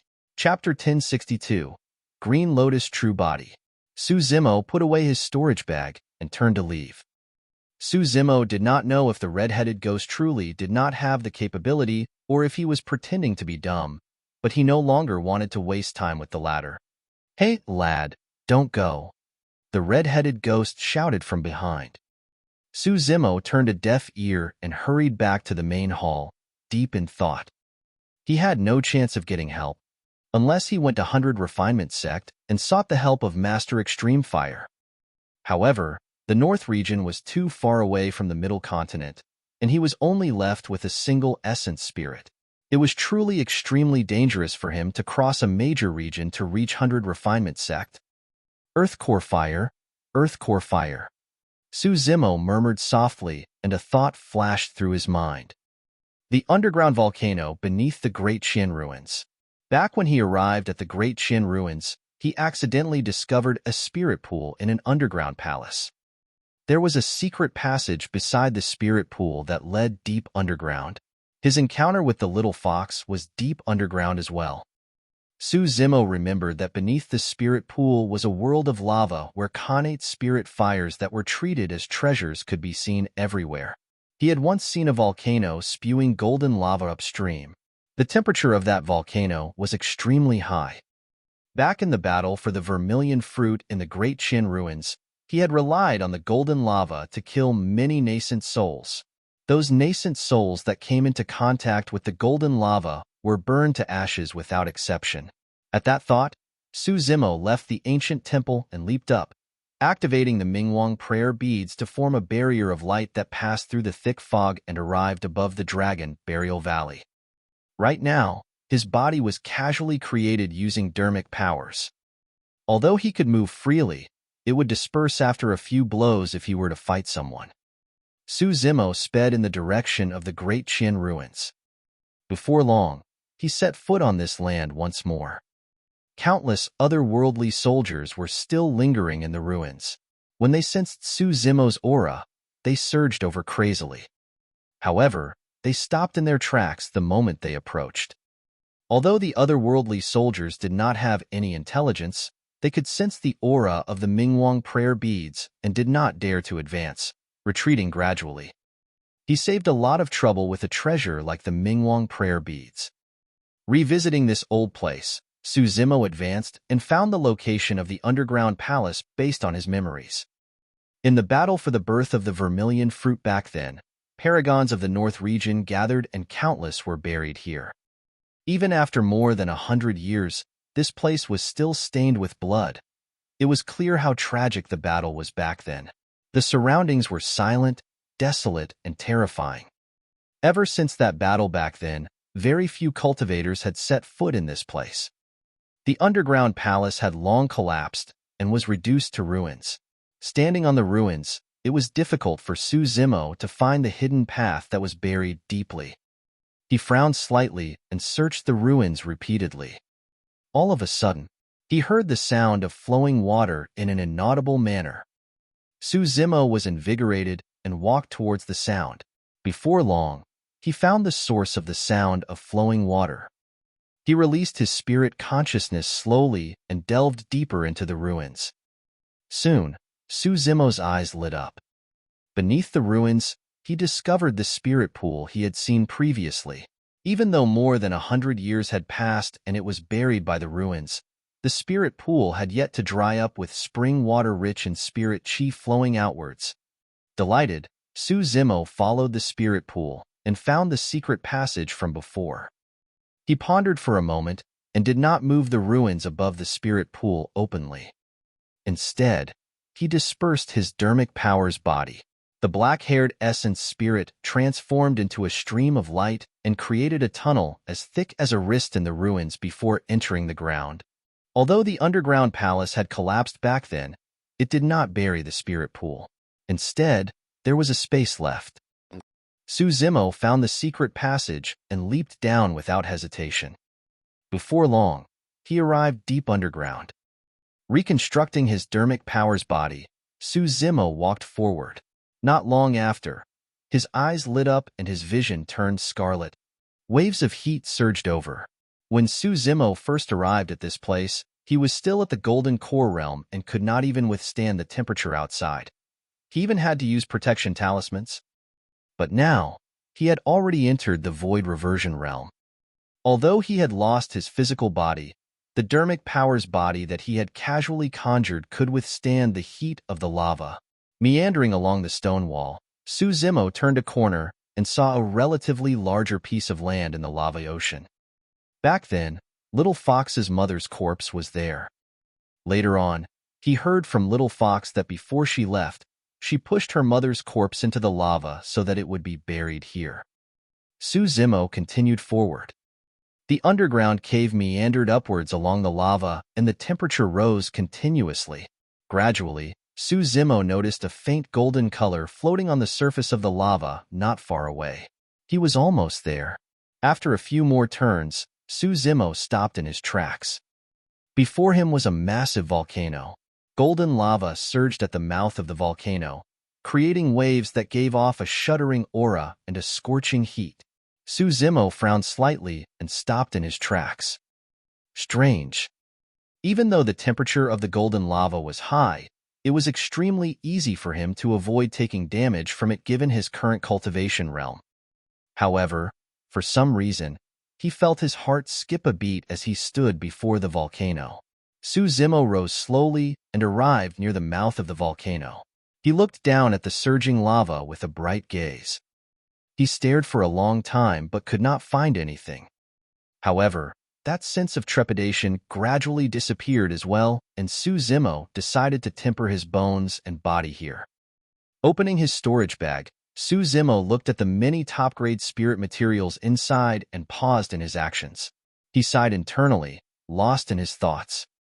Even if he managed to refine his body with the best spirit materials, his body would definitely not be able to compare to the physical body that cultivated the mystic classic of the 12 demon kings of the great wilderness, drank dragon blood, and possessed the divine phoenix bone. The combat strength of his true body of the dragon race would not decrease. However, on this side, his combat strength would be greatly reduced even after his body's reconstruction. Even his destiny dermic weapon, the creation green lotus, was shattered. Su Zimo sighed again as he looked at the green lotus stems and shattered lotus leaves in his storage bag. Gradually, a sliver of light shone in Su Zimo's eyes. A bold and crazy thought flashed through his mind. Initially, he wanted to use the many spirit materials given to him by Master Extreme Fire to temper his body. However, even the best spirit materials could not compare to the creation green lotus. Even the shattered stems and leaves were 100 times stronger than top-grade spirit materials. Su Zimo's gaze turned fervent as he took out the many connate dermic weapons that he snatched from the hands of Dean and the other titular disciples. The stem would become the bones, and the leaves would become the skin. If he added these connate dermic weapons as well, once his physical body was reconstructed, its toughness would be comparable to connate Dowlord dermic weapons. Green Lotus True Body. If the Green Lotus True Body was completed, his combat strength would not decrease at all.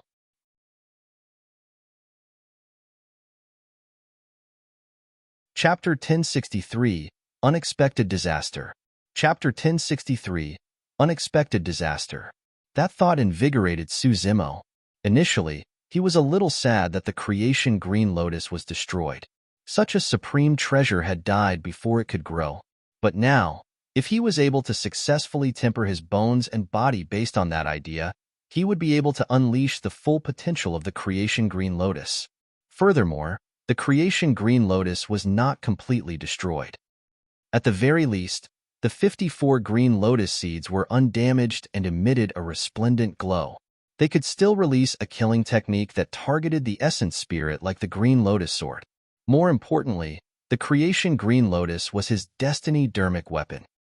If he used the stem as the bone and the lotus leaves as the skin, his compatibility with this physical body would reach 100% without any rejection. Once this body was reconstructed successfully, it could inherit his Tao techniques perfectly. At that thought, Su Zimo's heart burned. Now that he thought about it, this calamity was definitely a blessing and not a curse for him. If he succeeded in creating the Green Lotus True Body and joined forces with his true body of the dragon race, his combat strength would double. Su Zimo took a deep breath of air and prepared to begin forging his bones and body. He gathered all the lotus stems together and burned them with the golden lava in the volcano. If the lotus stem was not broken, the temperature of the golden lava would not have been able to melt it. However, now that the lotus stem had shattered into pieces and lost the power of the creation Green Lotus, it was gradually melting under the burning of the golden lava. Even so, it took a full day for the lotus stems to melt completely, forming a green liquid. Su Zimo rested for a moment and began to forge his bones with the green liquid. There were more than 200 bones in a human's body, and they were all different in size. Forging every single bone was an extremely complicated and long process. Back then, even with extreme fire's attainments and weapon refinement, it took an entire 3 days to create that skeleton. Su Zimo recalled and forged at the same time.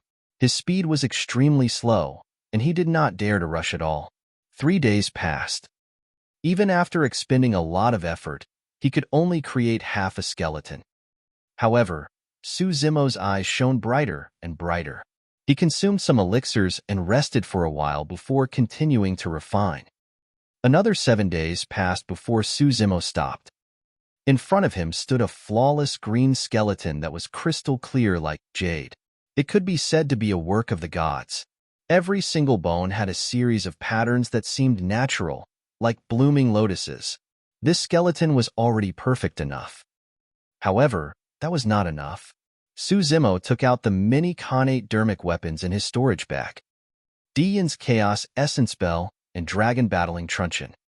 Dao Being Malevolent Earth's Bone Spear. Dao Being Glass's Rainbow Glazed Pagoda.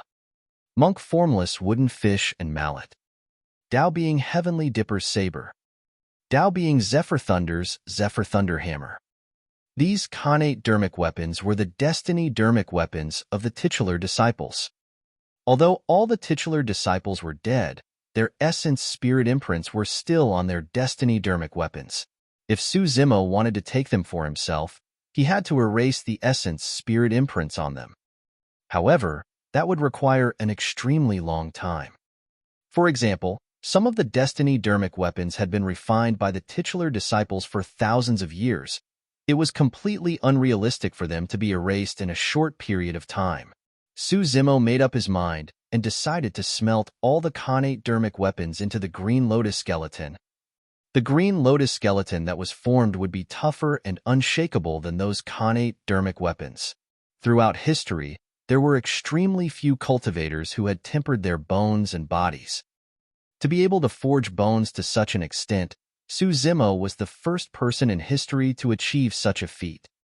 For the sake of this skeleton, he had used the Lotus root as the foundation and infused it with many connate dermic weapons passed down from the ancient supersections. The quality of this skeleton could be imagined. He placed all the connate dermic weapons together and refined them continuously with the golden lava. The first to melt was Tao Being Heavenly Dipper's saber.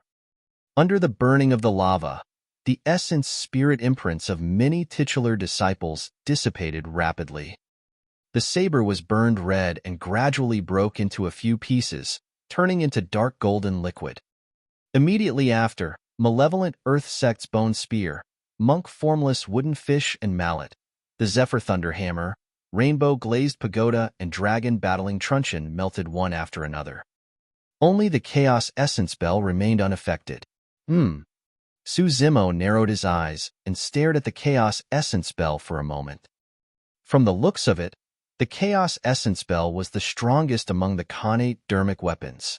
Back when he fought with Dean, this chaos essence bell was also the reason why more than half of the creation Green Lotus's power was contained. If this chaos essence bell can't be melted, I'll put it away after the essence spirit imprint on it is erased and use it as a dermic weapon. That was what Zemo hoped. All of a sudden, a change happened. Clang! Without any warning, the chaos essence bell shuddered and let out a long, reverberating sound that shook one's mind. Against the sound of the bell, Zemo's dermic power body cracked and almost dissipated. Junior, you deserve death for destroying Chaos Essence Sect's legacy dermic weapon. An old voice sounded from the Chaos Essence bell with endless killing intent. Right after, a phantom appeared. An old man in Chaos Essence Sect's robes stood in the cave, looking down at Zemo with a cold gaze and exuding a tremendous might. Against that pressure, Zemo could not move at all. Even with the support of the Mingwang prayer beads, it was useless. Zemo's body trembled slightly. He could tell that this was not the true body of a Chaos Essence Sect expert. That was merely a remnant consciousness from the Chaos Essence Bell. It was the remnant consciousness of an ancient expert from Chaos Essence Sect. After the golden lava refined Di Yin's essence spirit imprint, it alarmed the remnant consciousness. Although it was only a remnant consciousness, it was enough to kill Zemo. Even if Zemo's body was still present, he would not be able to escape, let alone the fact that he was only left with an essence spirit. The difference between them was way too great. This was truly an unexpected disaster. Zemo had not expected that merely refining an ownerless dermic weapon would cause such a disaster. If he was above the Great Qin ruins, the commotion here might have alerted Monk Yuan Bei and the red-headed ghost. However, this was the depths of the Great Qin ruins. Even if Monk Yuan Bei and the red-headed ghost sensed it, it would be too late.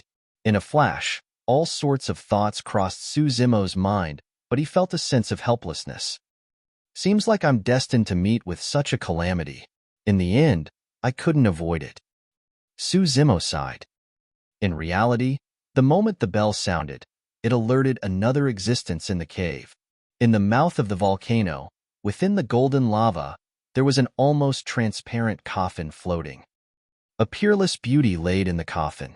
She had a graceful figure, and her hands were clasped in front of her chest. She was naked from head to toe, and her skin was smooth like jade, looking like a fairy from the 9 heavens. The moment the bell rang, the woman's long eyelashes fluttered. A pair of beautiful eyes suddenly opened. Immediately after, the transparent coffin rose slowly and floated towards the mouth of the volcano.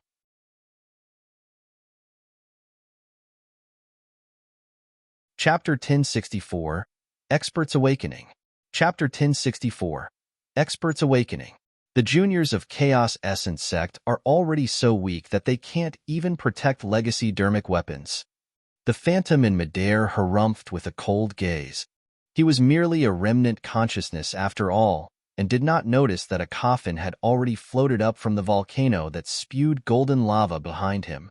Even if the Chaos Essence Bell becomes an ownerless object and is buried in this cave, it can't fall into the hands of outsiders. With an indifferent expression, the phantom said slowly, "Die, Junior." The phantom reached out with a gigantic hand and grabbed towards Suzimo. All of a sudden, a loud bang sounded from the cave. Even the disheartened Suzimo was shocked. Boom! It was as though something had exploded. Immediately after, a huge wave of golden lava surged down like a tsunami and drowned the phantom in midair. Buzz! Buzz! The might of the phantom was terrifying, but it was devoured by the gigantic wave formed by the lava. In the blink of an eye, it disintegrated completely. Suzimo was shocked as he watched the lava wave surge towards him, about to drown him in an instant. Suddenly, as though it was controlled by some sort of power, the lava wave suddenly stopped in midair before dissipating slowly. Right after, Suzimo's eyes widened. Right in front of him, a transparent coffin floated up from the mouth of the volcano. The lid of the coffin had already shattered and was scattered all over the ground. Within the coffin, a peerlessly beautiful woman sat up slowly. Her figure was graceful and flawless. The peerlessly beautiful woman had a lazy expression as though she had just woken up. She caressed her forehead gently, and her black hair cascaded down her shoulders like a waterfall. She exuded an alluring charm and was breathtakingly beautiful. The woman's beautiful eyes were slightly dazed as she frowned slightly. Even such a small action possessed indescribable beauty. For a moment, Suzimo forgot to breathe. Up till this point of his cultivation, he had encountered countless women. Ji Yaoxue, who was noble and dignified, Demoness Ji, who was like a quirky concubine, Long Ro, who was cold and refined. All of them were top beauties in the world. However, compared to the woman before him, they were slightly inferior. Even Demoness Ji's bewitchment techniques seemed inferior in front of this woman. The existence of this woman was enough to topple the world. The lava wave earlier on was clearly released by this peerless beauty. Suzimo should have expressed his gratitude immediately after being rescued. However, the manner of this woman's sudden appearance was way too shocking, causing him to freeze on the spot in a daze. Instantly, countless doubts surfaced in his mind. Who was this woman? Why was she here? When did she arrive here? What was her cultivation? Suddenly, a thought flashed through Suzimo's mind. He recalled that he should have seen this woman before. To be precise, he had vaguely seen her before. It was more than 100 years ago when he first arrived at the underground palace of the Great Qian ruins and was searching for the spirit pool above. A flowering crabapple blossomed in the middle of the pool. The spring water gushed and a misty fog spread. In its haziness, he seemed to have caught sight of a woman on the crabapple blossom. She had a graceful, beautiful body with a lazy and charming posture. When he closed his eyes and focused his gaze once more, there was nothing left on the crabapple blossom.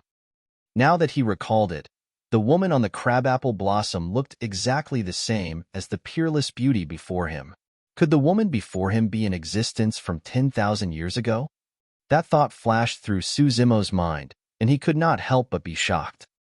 Right then, the woman sighed faintly. Has 10,000 years passed? The woman's voice was sweet as well. A ridiculous thought rose in Suzimo's mind. It was as though he was already blessed to be able to listen to this woman speak. At the same time, that sigh confirmed Suzimo's guess. The woman slowly stood up from the coffin. Instinctively, Suzimo averted his gaze. She was so beautiful that he felt that it was blasphemy to look at her directly. With light steps, she arrived before Suzimo. A faint fragrance wafted over, and Suzimo did not dare to raise his head. He merely stared at the woman's smooth, fair feet and lamented in silence that he had sinned. Just as he was about to remind her, the woman's voice sounded once more, "You came here more than 100 years ago." Ah! Stunned for a moment, Suzimo nodded. "Yes, I vaguely remember that you saved a little fox." The woman continued and exhaled. "Yes," Suzimo replied. "Where is she? Why isn't she by your side and taken care of by you?" The woman asked. Although Suzimo did not raise his head to look, her tone revealed a hint of displeasure. "Little Fox is safe and sound in Thousand Demon Valley." Suzimo smiled bitterly. If she's by my side, she might have already met with misfortune. His body was crippled and Solitary Cloud was severely injured as well. If Little Fox were to follow him, she would truly have a slim chance of survival. Yes? The woman pondered for a moment before leaving Suzimo. Senior. Suzimo raised his head and shouted hurriedly when he saw that the woman was still oblivious. Yes? The woman turned slightly, revealing half of her perfect side profile. Senior. You're? Suzimo hesitated for a moment and did not know what to say. The woman was stunned for a moment, but came to a swift realization. Damn it! She hollered softly and her figure flashed. Suddenly, she appeared in front of Suzimo and extended 2 fingers, piercing towards his eyes. She wanted to gouge his eyes out. It was too fast. Suzimo could not react at all. His vision blurred, and a peerless face had already arrived before him. A look of shame and anger flashed through the depths of the woman's eyes as she extended her finger and hovered motionlessly in front of his eyes. Pausing for a moment, the woman retracted her finger slowly, perhaps because she realized that Suzimo only had a dermic power body without any eyes, or because she thought of something. I'll leave those eyes on you first. The woman said coldly, I'll dig them out after you reconstruct your body. With that said, the woman put on her robes and took light steps, disappearing before Suzimo in the blink of an eye, leaving behind a faint fragrance.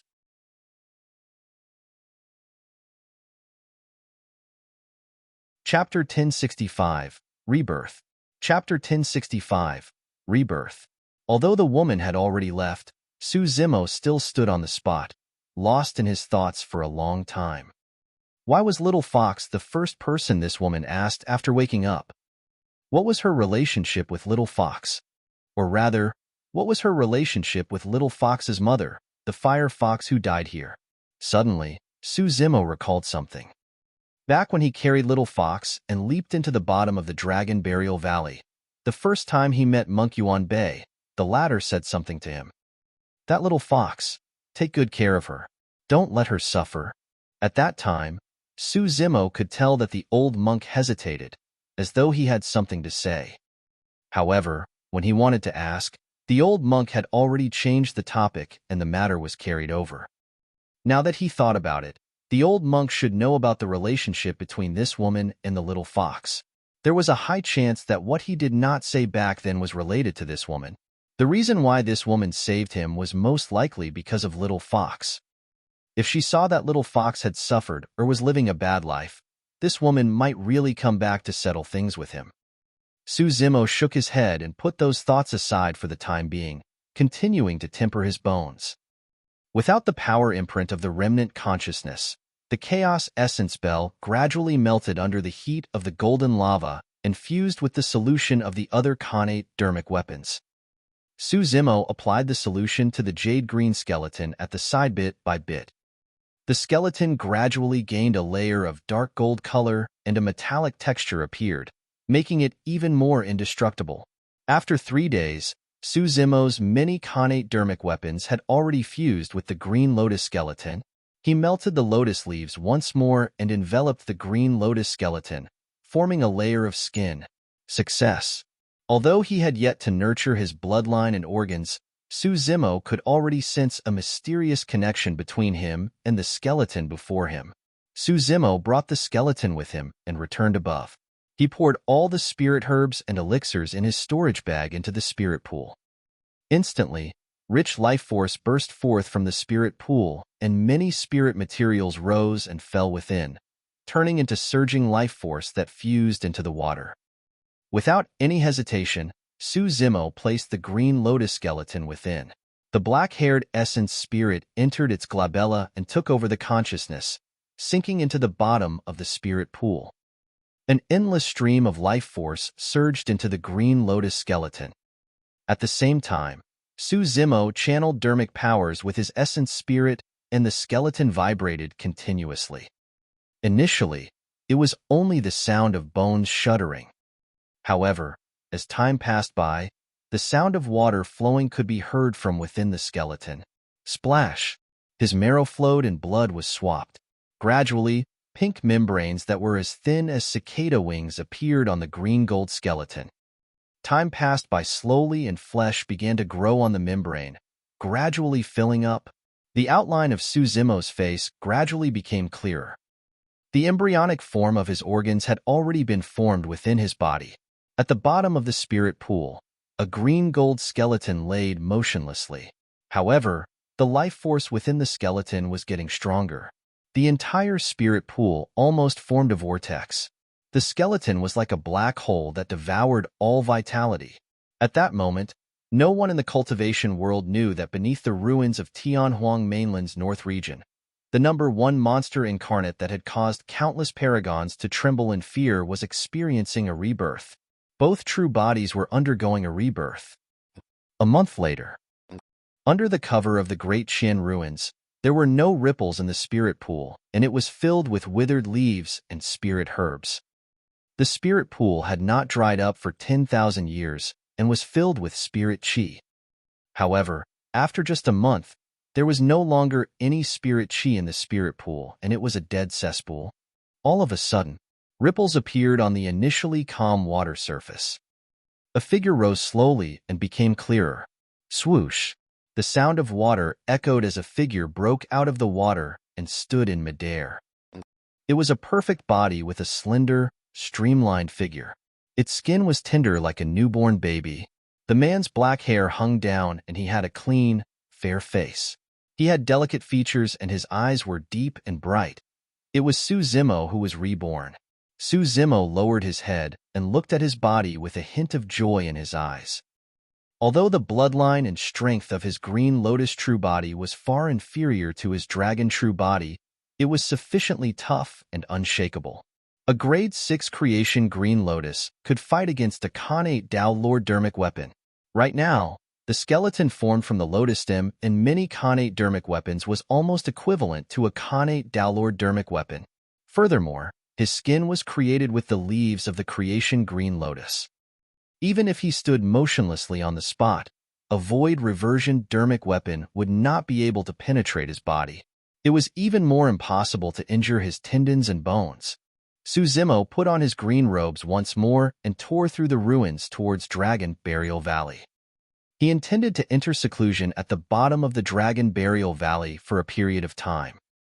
He had almost no rest after the consecutive battles. It was time for him to stop fighting and let things settle down. Now that he was at the Void Reversion Realm, he had fused his immortal cultivation techniques, the Purple Thunder Manual and Green Thunder Manual, obtaining the complete Great Void Spirit Refinement section.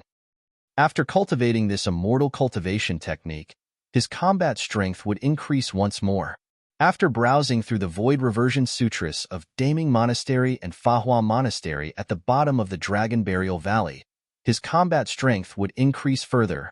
There were also top-tier dermic arts like the Heaven-Slaying Sword Art. There were many things he had to cultivate in this seclusion. In the entire cultivation world, almost everyone thought that Suzimo, who had lost his body, the creation Green Lotus and Divine Phoenix Bone, would definitely fall from grace and lose his glory. He might not even be a match for ordinary paragons of the Void Reversion Realm, let alone titular disciples.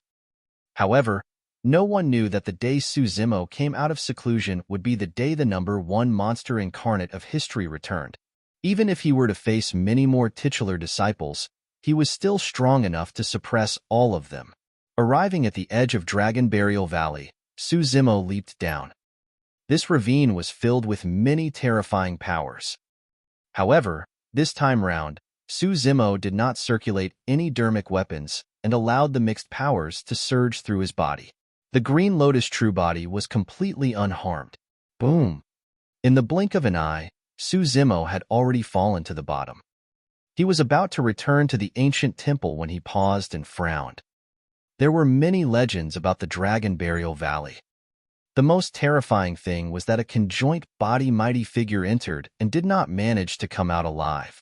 Initially, Suzimo thought that those cultivators were killed by the terrifying and chaotic energy field of power above.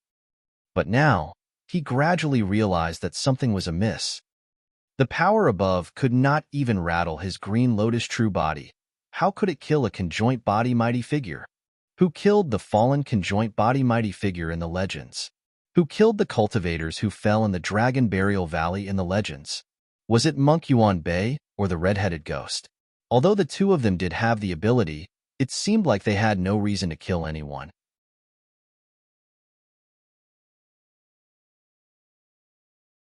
Chapter 1066, Expert from 10,000 Years Ago. Chapter 1066, Expert from 10,000 Years Ago.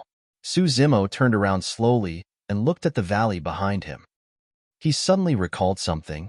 Back when he first arrived at the bottom of the Dragon Burial Valley, he wanted to see what was at the bottom of the valley and followed the cliff into the depths of the valley.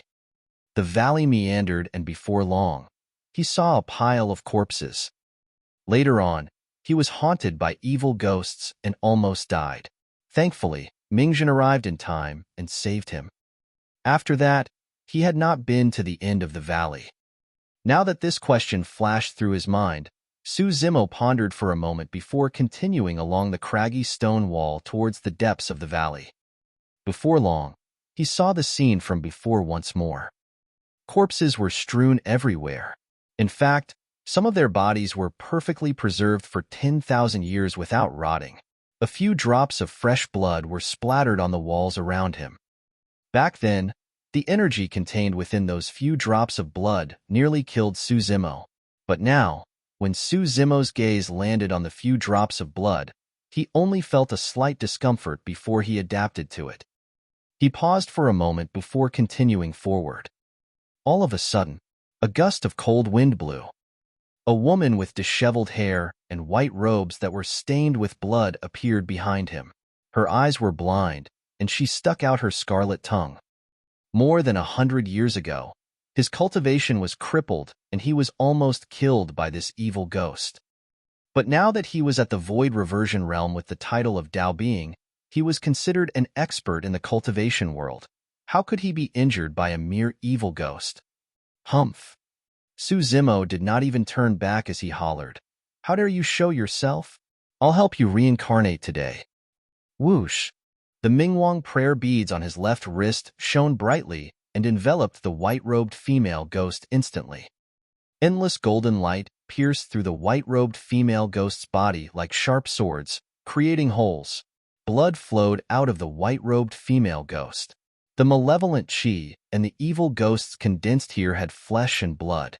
The white-robed female ghost let out tragic cries and struggled within the golden light before returning to silence.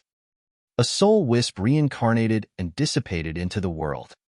Stepping on the corpses, Su Zimo continued forward. After this short exchange, there were no more evil ghosts that dared to come out. Before long, Su Zimo stopped in his tracks. He was already at the end of the valley ahead. Along the way, there were corpses everywhere. He did not know how many cultivators were buried here in that battle back then. The aura was murderous. Su Zimo's gaze shifted to a gigantic pit not far away. It was nothing much for a gigantic pit to appear within the white bones. However, the pit looked strange.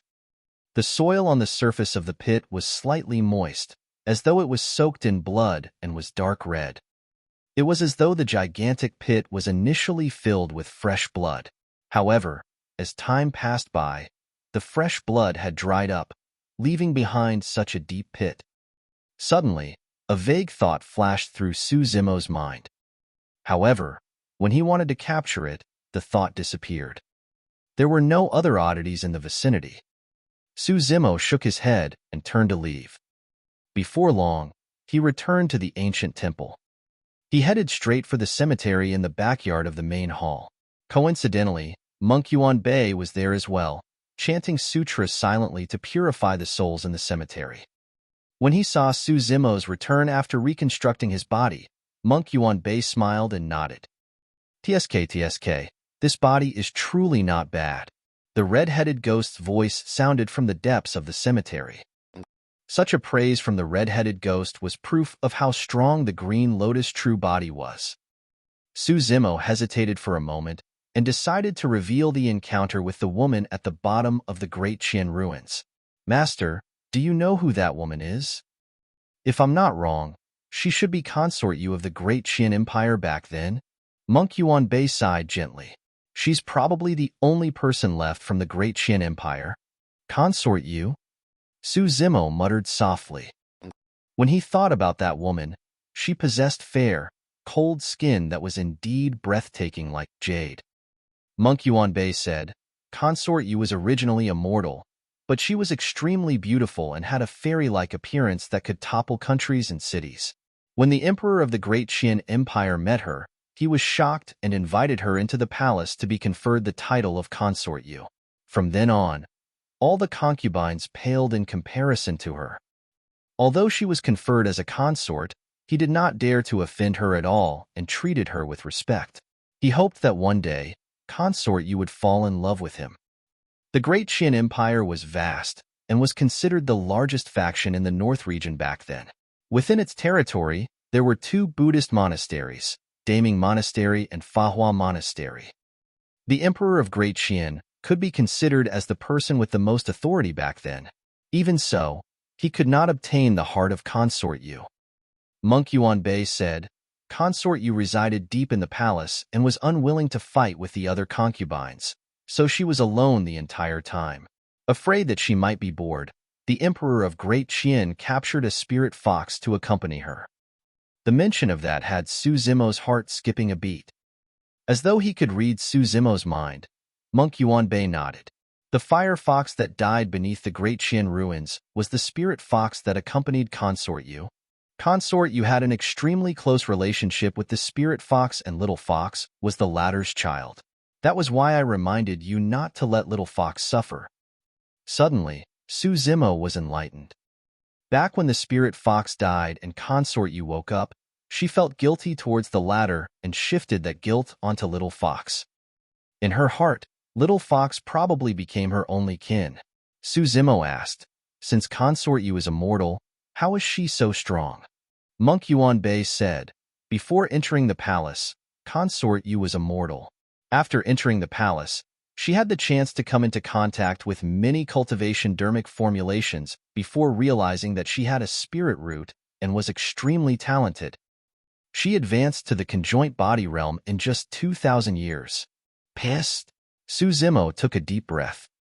Conjoint body realm cultivators had a lifespan of 20,000 years. To be able to step into the conjoint body realm in 2,000 years was a terrifying cultivation speed.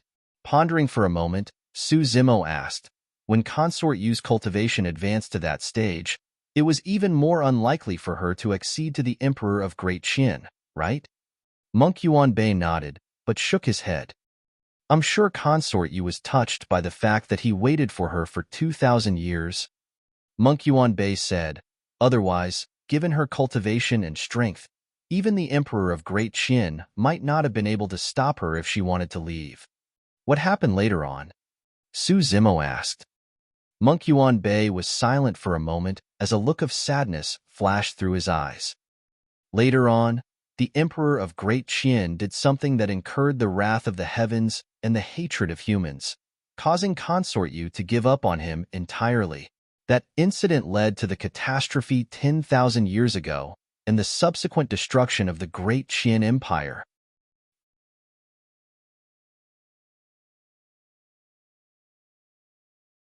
Chapter 1067, Secret of the Catastrophe. Chapter 1067, Secret of the Catastrophe. What? Su Zimo could not help but ask. Monk Yuan Bei said in a low voice, the Emperor of Great Qin was the reason why the Great Qin Empire was able to dominate the North region. However, as his power expanded, the Emperor's ambitions grew as well. Towards the later stages, Emperor of Great Qin was already showing signs of turning into a fiend. 10,000 years ago, under the suggestion of the Empire's advisor, he wanted to refine the blood of the 10,000 races as a sacrifice to the heavens. It was a massive deal to sacrifice the blood of the 10,000 races. Su Zimo was shocked. It was a heinous, atrocious crime. Naturally, the 2 Buddhist monasteries, Daming Monastery and Fahua Monastery, objected to it. However, at that time, the Emperor of Great Qin was obstinate and arrogant. He could not listen to anything and insisted on the sacrifice to the heavens. Monk Yuan Bei said, Given the authority of the Emperor of Great Qin back then, there wouldn't be much of an obstruction even if he wanted to obtain the blood of the 10,000 races in the North region. However, he was still unsatisfied. Although he gathered the blood of the 10,000 races, he lacked the blood from the supreme among them. When he heard that, Su Zimo gradually came to a realization. The supreme of the 10,000 races was naturally the dragon race. The sound of heavy chains echoed from the depths of the cemetery. Even after 10,000 years, the red-headed ghost still could not calm down upon hearing this matter. Monk Yuan Bei sighed. Back then, that divine dragon was in its childhood stage and was playful. He snuck out of the Dragon Bone Valley and arrived at the habitat of humans. Back in the North region, apart from the Dragon Bone Valley and a few other places, the entire world was the territory of the king. The moment the young dragon left the Dragon Bone Valley, he was already targeted by the Great Qin Empire.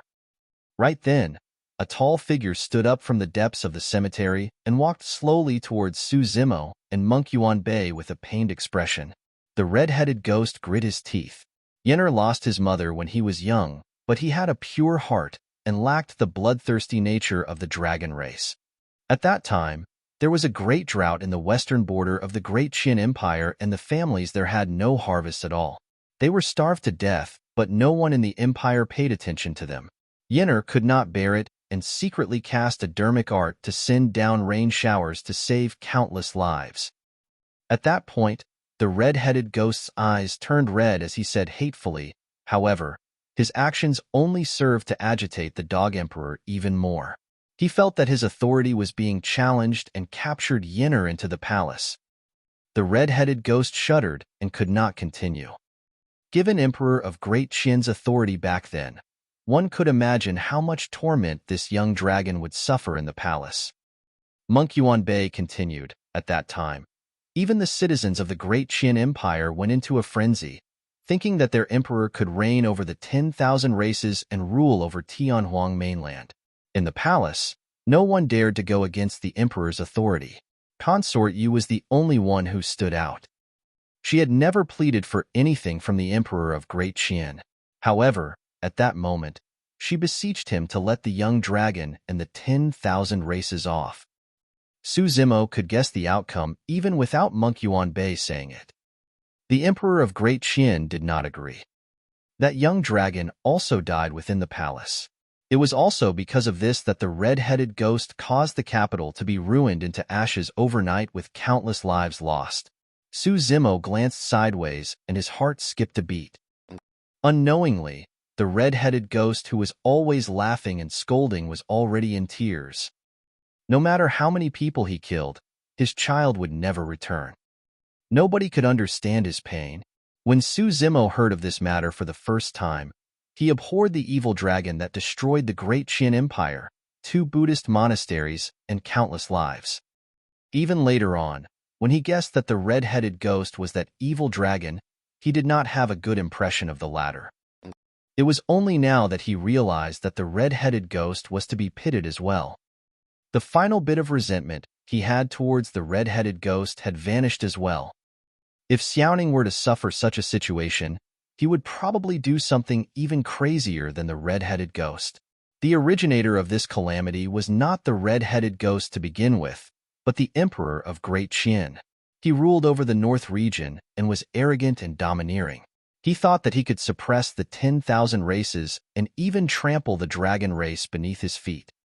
However, he did not expect to provoke a terrifying existence that he could not withstand. The arrogance and conceitedness of the Emperor of Great Qin implicated the citizens of the capital, and countless living beings were buried with him. Monk Yuan Bei thought for a moment and said, "After that, Consort Yu gave up completely and sealed herself in the glass coffin. She sank into the depths of the ground and fell into a long slumber with only that fire fox to accompany her underground. 10,000 years of companionship was way too lonely. Finally, the fire fox could not take it anymore and sneaked out. When it returned, it was already pregnant." Su Zimo already knew what happened after that without Monk Yuan Bei saying it. The fire fox's motive might have been simple. She merely wanted to give birth to a child to accompany her, or perhaps to continue protecting Consort Yu. Unfortunately, when she ran out that time, she exposed her tracks and was targeted by the crocodile demon. Su Zimo had not expected that the woman who walked out of the volcano would be involved in the secret of the catastrophe that happened 10,000 years ago. After a long silence, Su Zimo asked, "Why were Daming Monastery and Fahua Monastery a Euro? Our two Buddhist monasteries have an undeniable responsibility for this matter as well." Monk Yuanbei replied, "The Emperor of Great Qin wanted to offer the blood of the 10,000 races as a sacrifice to the heavens and even captured a young dragon into the palace alive. The patriarchs of our two Buddhist monasteries were in seclusion and did not appear. By the time the red-headed ghost appeared and destroyed the capital, it was already too late for us to stop it. It was easy to imagine that the battlefield at that time would definitely be a scene of misery with blood flowing everywhere. No matter the reason, the two Buddhist monasteries would definitely stop the red-headed ghost from killing. On the other hand, the red-headed ghost had lost his beloved son and his rationality. Anyone who tried to stop him would definitely be slaughtered by Himeyuro. At this point, this catastrophe was inevitable. Su Zimo furrowed his brows slightly. For some reason, he had an indescribable feeling in his heart. It seemed like everyone in the catastrophe was innocent. It was the same for the red-headed ghost, his child, Daming Monastery, Fahua Monastery, and the Great Qin Empire. Even the Emperor of Great Qin might have been innocent. Every single person in faction was like a puppet with an invisible thread behind them manipulated by someone. Su Zimo still had many questions. For example, why wasn't the red-headed ghost dead? Why was he imprisoned here? Furthermore, it was a symbolic imprisonment, and the chains on his body were merely decorations. Why did the entire cultivation world think that the red-headed ghost was dead? What did this have to do with the patriarch of the D clan? Furthermore, for the past 10,000 years, who was the one who killed the cultivators who entered the bottom of the Dragon Burial Valley? Were they all just legends? Su Zimo did not believe that. For the past 10,000 years, there must have been many cultivators who could not help but enter the bottom of the Dragon Burial Valley out of curiosity and greed.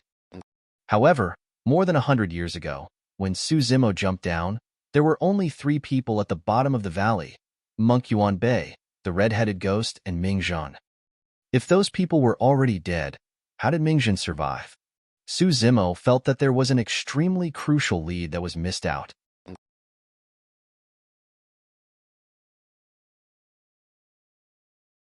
Chapter 1068, Reappearance of the Blood Face. Chapter 1068, Reappearance of the Blood Face. Su Zimo frowned deeply, but his thoughts were getting more and more chaotic. "I have a question that may be somewhat bold, but why aren't you dead?" Su Zimo looked at the red-headed ghost and asked softly in a slightly apologetic manner. The red-headed ghost caused the destruction of the Great Qin Empire and massacred countless living beings while destroying Daming Monastery and Fahua Monastery as well. Even if he was taking revenge for his beloved son, such a heinous crime was unforgivable.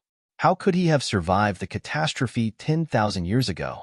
The strength of the red-headed ghost was indeed terrifying. With his strength alone, he could annihilate the flourishing Great Qin Empire overnight and even destroy 2 super sects. However, based on the situation back then, the red-headed ghost should have been suppressed. How could he still be alive under such circumstances? Monk Yuanbei looked at the red-headed ghost. After this short period of time, the red-headed ghost seemed to have calmed down. The red-headed ghost had a proud expression as he said slowly, "At that time, none of the experts of the Great Qin Empire, Daming Monastery or Fahua Monastery were my match. Even a Mahayana patriarch was no match for me." Back then, Yin Beichen had mentioned this to Su Zimo. Yin Beichen had once said that the combat strength of an ancestral dragon was comparable to the emperor of the human race. It was clear that he was not lying.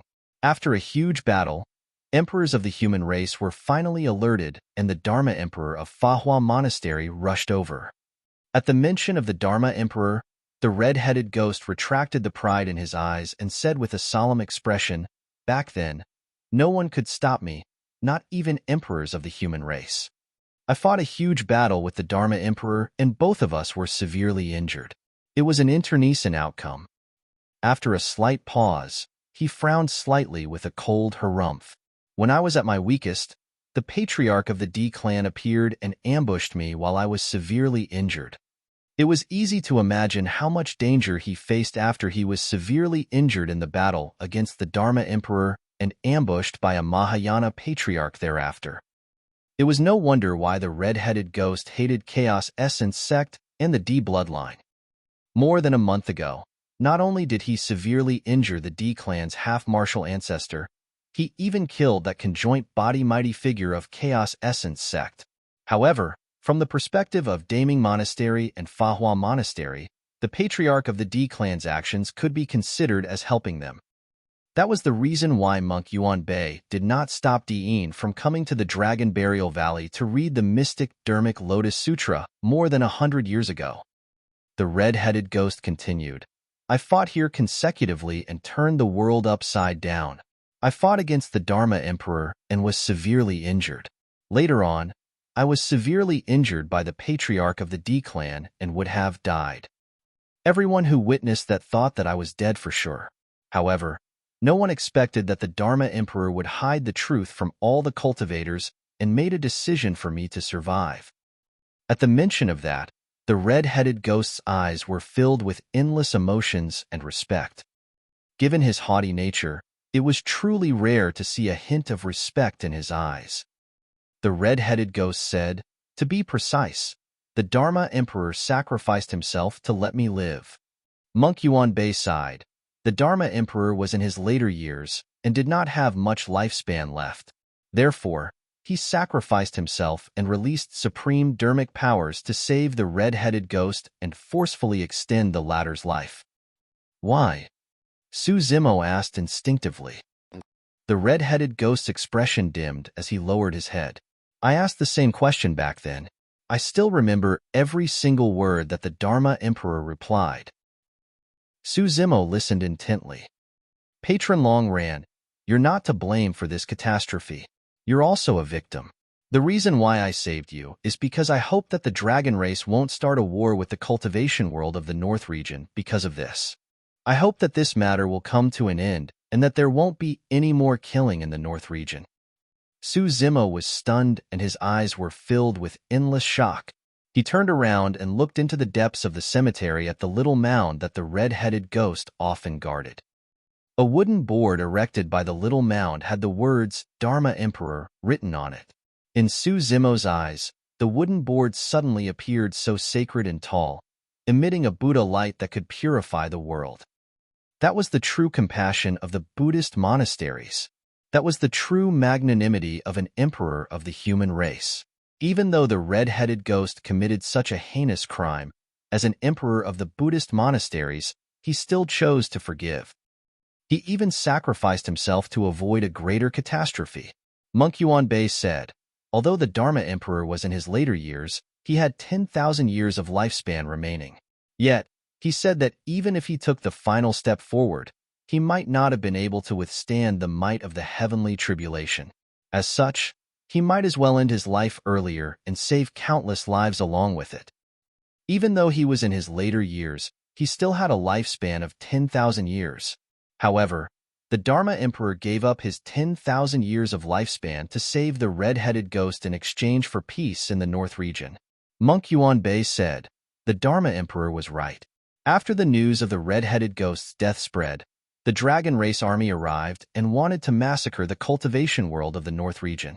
However, they were persuaded to retreat by the red-headed ghost. From then on, the red-headed ghost stayed in the Dragon Burial Valley and accompanied the tombs in the cemetery with chains around his body, repenting sincerely. Su Zimo sighed internally. The Dharma Emperor had not only saved the red-headed ghost's life, he had also saved his killing intent. If not for the Dharma Emperor's choice, the red-headed ghost would have died and the dragon race army would have descended, clashing with the entire cultivation world of the North region to take revenge.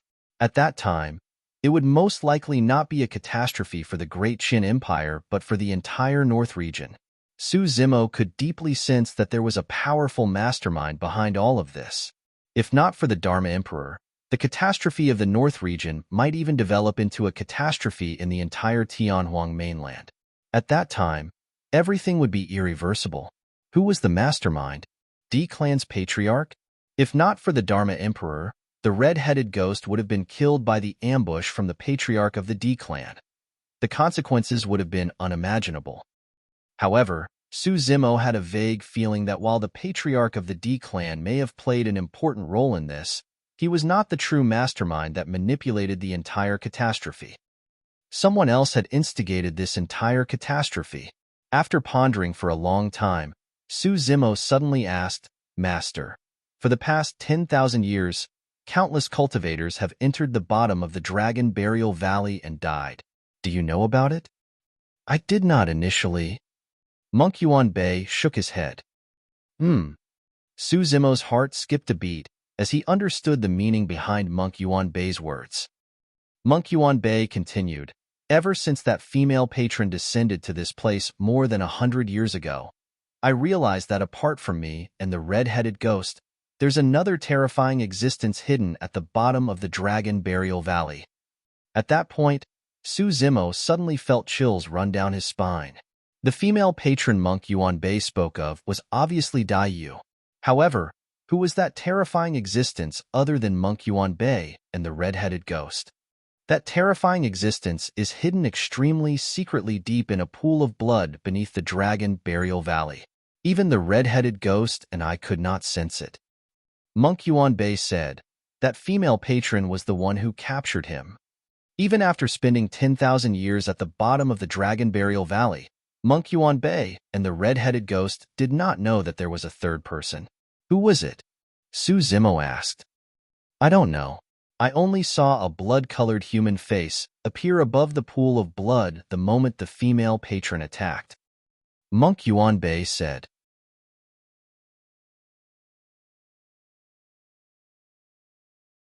Chapter 1069, Thousand Demon Tribulation. Chapter 1069, Thousand Demon Tribulation. When he heard that, Su Zimo's heart skipped a beat and his expression changed. The blood-colored human face. Su Zimo's first thought was of the blood-colored human face that appeared in the thousand-year blood sea in Thousand Demon Valley. No wonder he felt a sense of déjà vu when he saw the blood-colored pit at the bottom of the Dragon Burial Valley. That was because the blood-colored pit was originally a blood lake. However, 100 years later, the blood lake dried up. Su Zimo still had a lingering fear when he recalled what he experienced in the thousand-year blood sea back in Thousand Demon Valley. The situation back then was extremely dangerous, or rather, sinister. The 7 high-level fiend demons that were equivalent to Dharma-characteristic Tao lords of the human race were killed easily by the bubbles that floated out from the bottom of the lake. Coincidentally, despite the massive amount of bubbles, none of it landed on him. Although he could not be sure, he could vaguely guess that the bubbles were most likely created by the blood-colored human face hidden in the depths of the blood sea. However, at that time, Su Zimo did not understand why the blood-colored human face wanted to save him. Now, he thought of a possibility. Could it be because Dai Yu did not kill the owner of the blood face, but instead let him off? Therefore, the reason why the owner of the blood face saved Su Zimo might be because the former could sense that he was related to Dai Yu. Su Zimo asked, was the owner of the blood face released? Of course not. Monk Yuan Bei shook his head. That female patron only left behind this sentence. To think that there's an evil being like you in this mainland that cultivates by devouring bloodlines, you deserve to die. Thereafter, the owner of the blood face was killed? Su Zimo asked. Monk Yuan Bei nodded. With that, the possibility that Su Zimo thought of earlier on was overturned. If the owner of the blood face was dead, who was the blood-colored human face back in Thousand Demon Valley?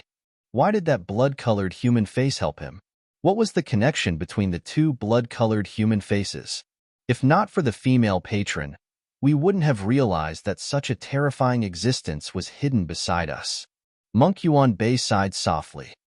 It was only at this moment that Su Zimo finally understood why Monk Yuanbei helped him instead of trying to settle scores with him, despite the fact that Dai Yu snatched away the utmost treasure of the Buddhist monasteries, the Siraka flower, to implant on him. It was not because Monk Yuanbei was fearful of Dai Yu. It was because Dai Yu's attack was equivalent to saving Monk Yuanbei and the red-headed ghost.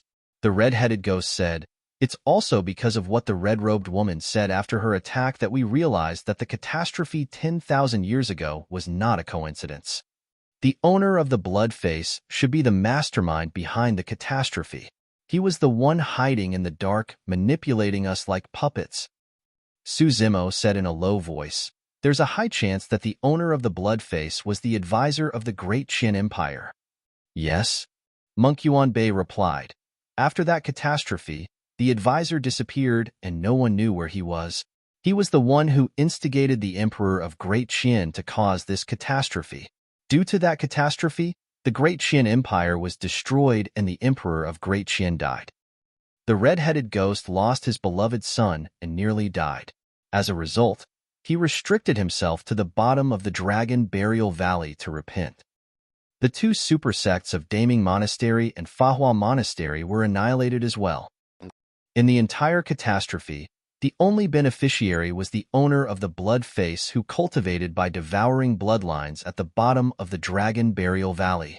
The strange blood-colored human face flashed through Su Zimo's mind once more. It was as though the blood-colored human face was smiling at him. "It's just an illusion." Su Zimo shook his head forcefully. "What's wrong?" Sensing the change in Su Zimo's expression, Monk Yuanbei asked concernedly with a pale face. Su Zimo said slowly, "I've seen this blood-colored human face before." The expressions of the red-headed ghost and Monk Yuanbei changed. Taking a deep breath of air, Su Zimo gave a rough account of the matter in the Thousand-Year Blood Sea in Thousand Demon Valley. Monk Yuanbei and the red-headed ghost exchanged glances and revealed shocked expressions as well. The red-headed ghost narrowed his eyes and said sternly, "I heard that a huge battle broke out in Thousand Demon Valley about 30,000 years ago. That battle was extremely tragic. It was said that not only the demons of Thousand Demon Valley, even the demons of the other 8 regions were implicated. Even emperors of the demon race died in it. That battle was known as the Thousand Demon Tribulation." Monk Yuanbei nodded. "I've heard about it as well." Su Zimo opened his mouth slightly with a shocked expression. "In that case, the bones that he saw when the heaven-slaying sword art was born should be the bones left behind from the Thousand Demon Tribulation 30,000 years ago." A blood-colored human face appeared among the corpses after the catastrophe of Great Qin 10,000 years ago. A blood-colored human face appeared as well near the endless carcasses after the Thousand Demon Tribulation 30,000 years ago. Could it have been a mere coincidence? In the backyard of the hall, the 3 of them fell silent. There was only a gentle breeze with a hint of sinister coldness. "If I'm not wrong, the owner of this blood face should have been cultivating the Blood Refinement Fiend Sutra," Monk Yuanbei said. "Only a fiend technique of that level will devour bloodlines for its cultivation." Su Zimo nodded. He had cultivated the Blood Refinement Fiend Sutra before and knew how terrifying that fiend technique was. Even with his Tao heart's determination, he would feel a bloodthirsty desire every time he released it. The feeling of absorbing energy was way too comfortable, and one could sink into it step by step without realizing it. That was the reason why Su Zimo did not release the Blood Refinement Fiend Sutra after realizing that. Even in the Tao inheritance ground where his life was hanging by a thread, he did not release it. Su Zimo had a feeling that he would be doomed the moment he became dependent on the Blood Refinement Fiend Sutra. He had to kill that sense of dependence. Monk Yuanbei shook his head gently and sighed. To think that even after Tao Lord Blood Fiend died tens of thousands of years ago, the fiend technique he created is still passed down and has such a huge impact on the future.